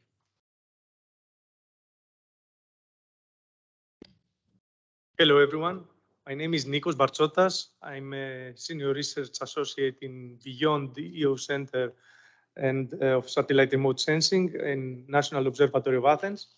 And as we only have 10 minutes, I will try to keep things simple with no technicalities, yet outline some notable services we've been developing recently. It has only been a few years since the majority of research got a chance to be applied out of pure luck.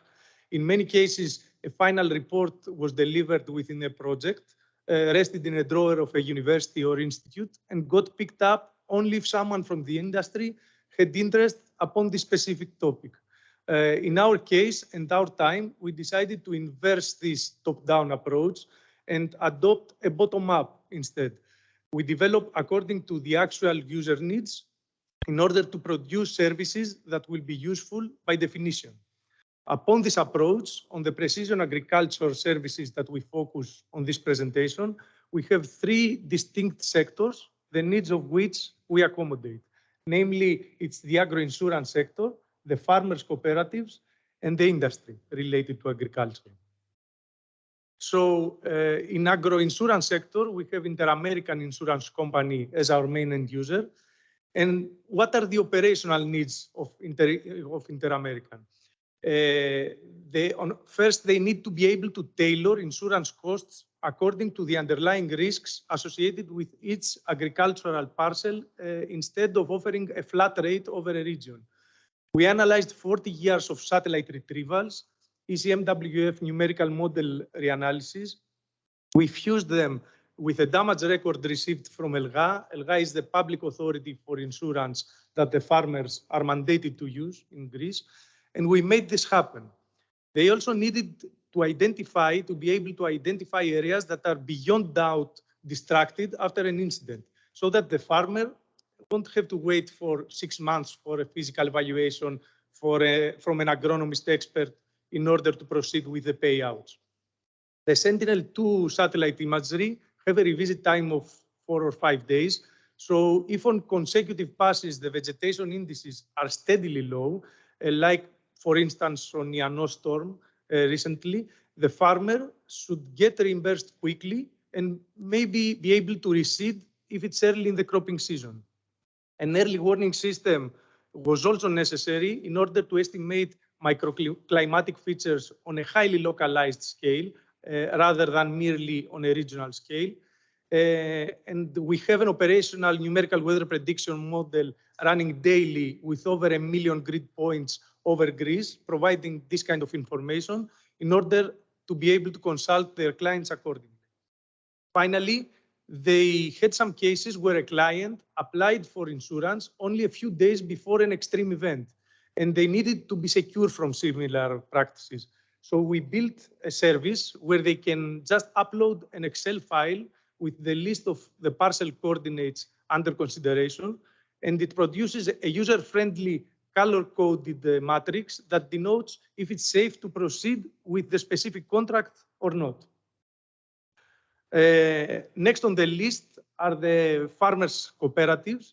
We reached out to farmers themselves and provided our service free of charge until the end of the project in exchange of data like parcels and yields that normally should be allowed to access openly from public bodies, except this isn't always the case. We collaborate closely with Orchomenos Cooperative for Cotton and Cooperative of Thessaly tomato producers for industrial tomato, Thesto, both of which are very active and highly engaged. We focused upon these two crop types that have critical seeding conditions. Cotton crop needs to have a specific ground or soil temperature in the first 10 centimeters and does not care that much for air temperature in this phase of seeding. Tomato, on the other hand, is already a plant during seeding, so it's critical not to have late spring frost episodes during this early stage. Like, for instance, in April 2021, such a frost destroyed the whole production. Both of this kind of information for early seeding are accommodated by our forecasting model in combination with artificial intelligence codes that daily denote sub-regions that are safe to seed both in Thessaly and Boeotia. The feedback has been praising for the accuracy of the service, with field measurements from the farmers being steadily on par with the forecasted values. Irrigation and fertilization are both weather-dependent activities. So on a parcel scale, we produce metograms for 2 and 10 days with clear thresholds for each crop type specifically in order to make it easier to take necessary actions. The farmers of the Stock Cooperative for industrial tomato can access this information directly through the cooperative in-house service without even the need to go and search for their parcel. They just click a button and get the forecast through the horizontal linkage we have set up. The phenological stage, or in simpler words, the specific stage the crop is currently at, is essential for necessary actions, such as the application of growth regulators. Cotton needs to be applied with a PIX regulator at a point that stops growth, specifically when squaring stage is reached. This plot depicted here show that the parcel on top was at a 40% leaf development, and the bottom one at 79%, 79% according to our estimations, which were fully confirmed from field measurements. Users from the industry, such as Corteva AgriScience, that specializes in seeds and pesticides, John Deere tractors, or Nomikos tomato factory, have yet different needs. They are after showing maps for more regions. We have recently set up a collaboration with Corteva to exclusively provide showing maps for cotton in numerous regions over Greece, as well as more crop types. Rice is next on our list. And they are also after the conditions that demand the application of pesticide.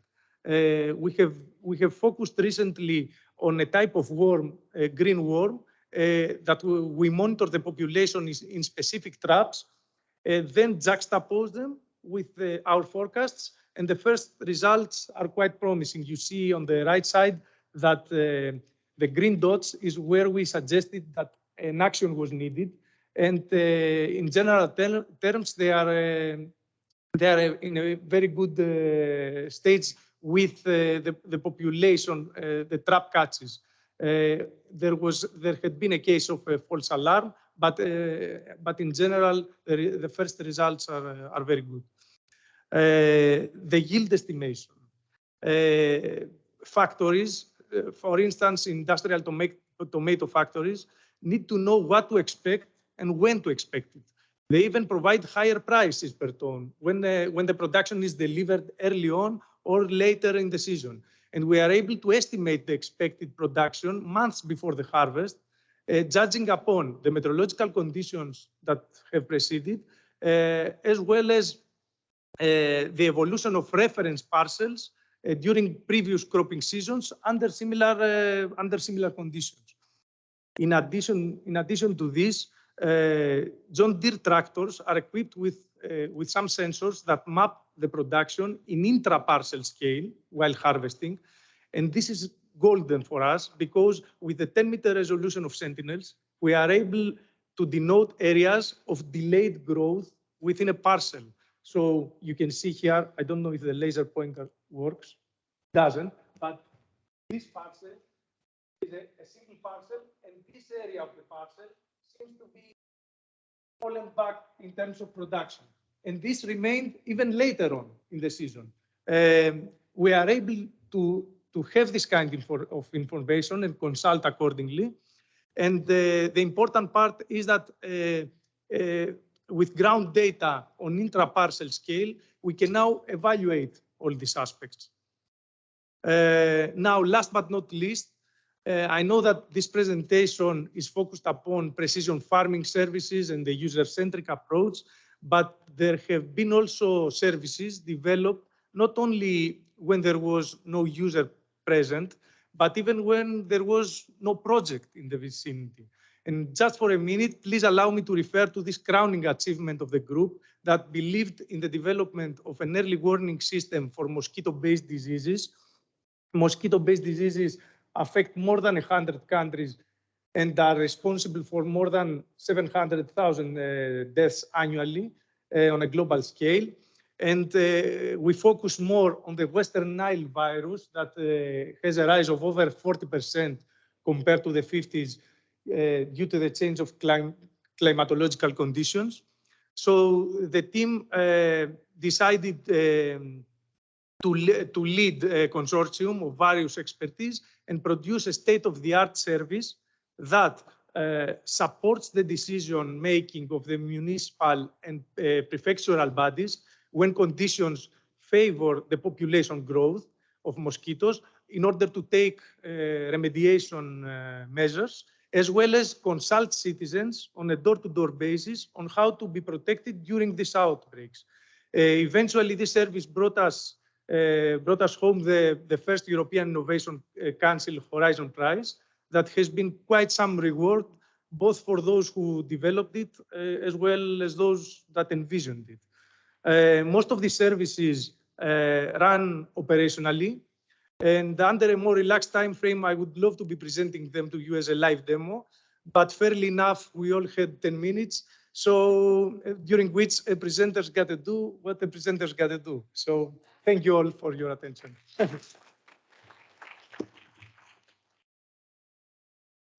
Thank you. And let's hear our last speaker for before the break, the lunch break. Mr. Karkaletsis, please. Pronounced it very well. I thought it would be more difficult. Thank you. So I would like first to thank the committee for the invitation to participate in this event. Apologies for being late. I thought that I could participate online. It was my mistake. So I'm Vangelis Karkaletsis. I'm from the National Center for Scientific Research, Democritos. I'm the director of the Institute of Informatics and Telecommunications. I will talk to you about an ongoing project, the AI for Copernicus project. But a few things about the context first. You've heard several times today about Copernicus, the EU Earth Observation Program, which offers information services from satellite, Earth observation, and also from non-space data. More than 12 terabytes per day. The European Union, to facilitate and standardize access to this data, funded the deployment of 5 cloud-based services, providing centralized access to Copernicus data and information, as well as to processing tools. For those ones that they do not know about this initiative, these are the so-called DIAS services, Data and Information Access Services.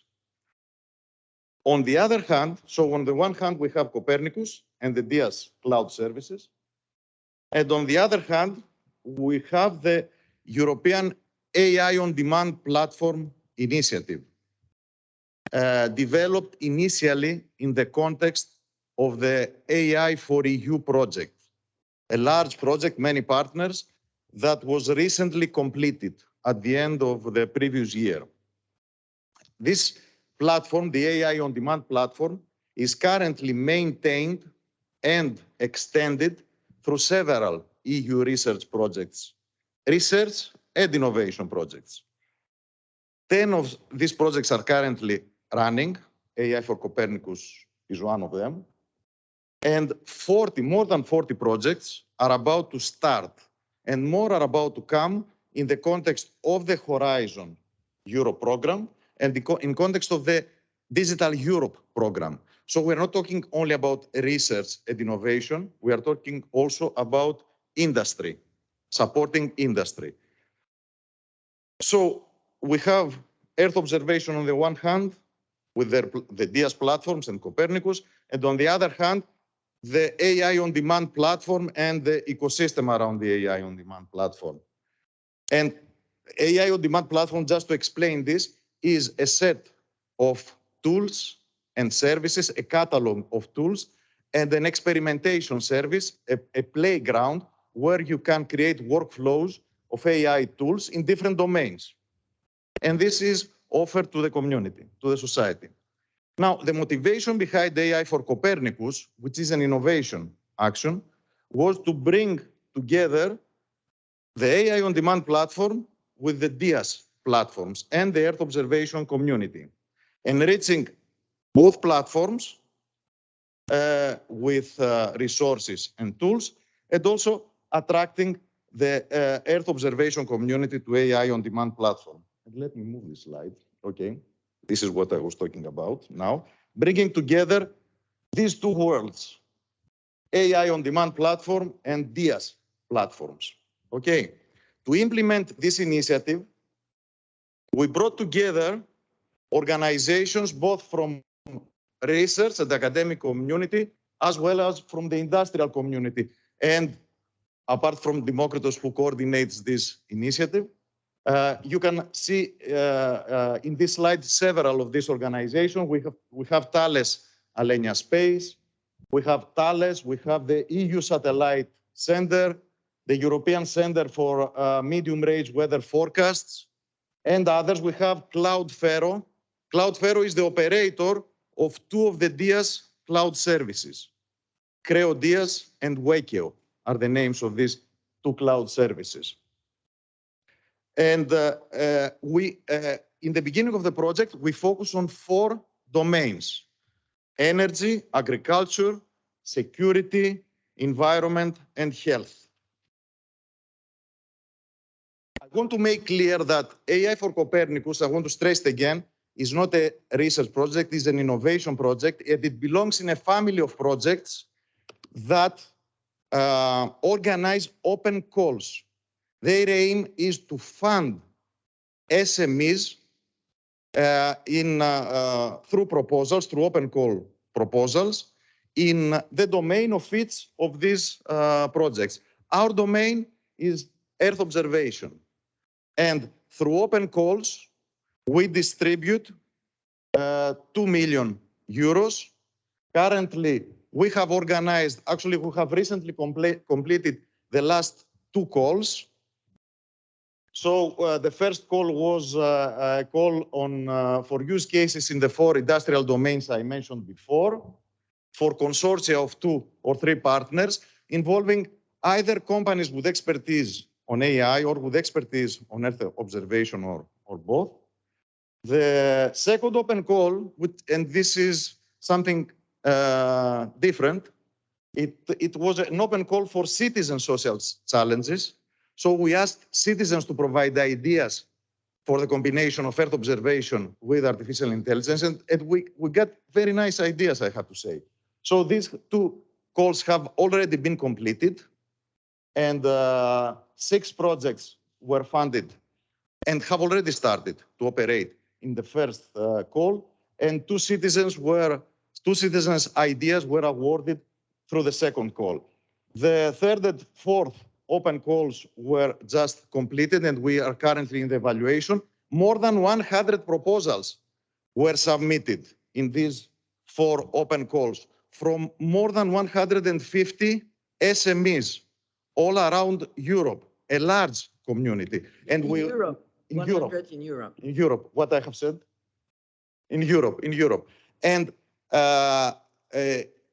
represent a large part of the community. And we had the support from the European Association of Remote Sensing Companies in this initiative, and also from ESA, PhilLab, and from the National Observatory of Athens.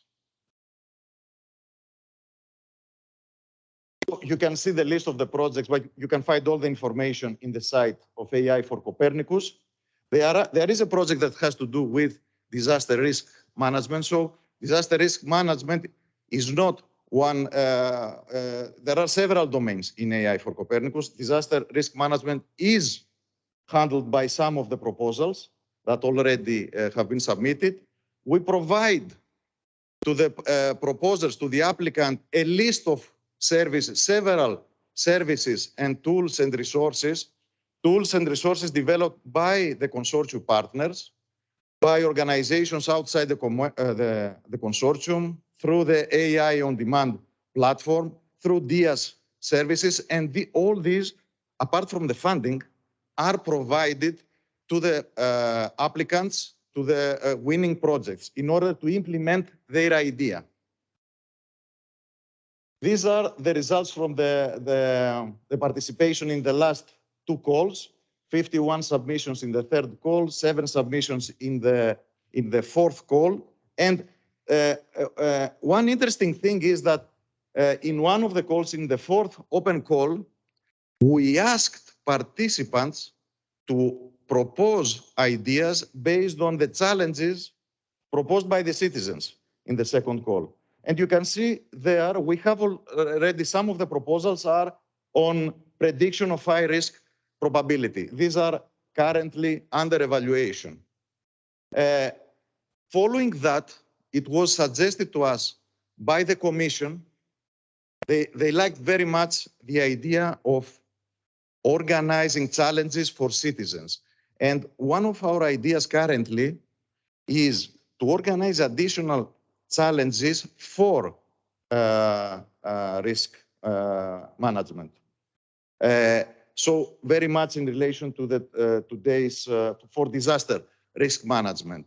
And after we agree on this inside the consortium, I would like to ask support also from the participants, not only from the ones already involved in AI for Copernicus, but organizations that are here, in order to distribute this and bring together and maybe organize different challenges per different countries. This is one of the ideas that we are currently discussing.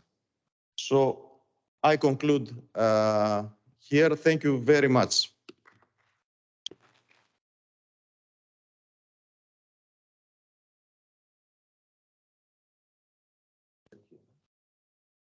Thank you very much. Thank you very much. I'm really find it extremely interesting, and I would like to know what the general public is proposing in terms of some very technical subject. Must be interesting. Anyway, this is the end of the session for this morning. Let's go for lunch.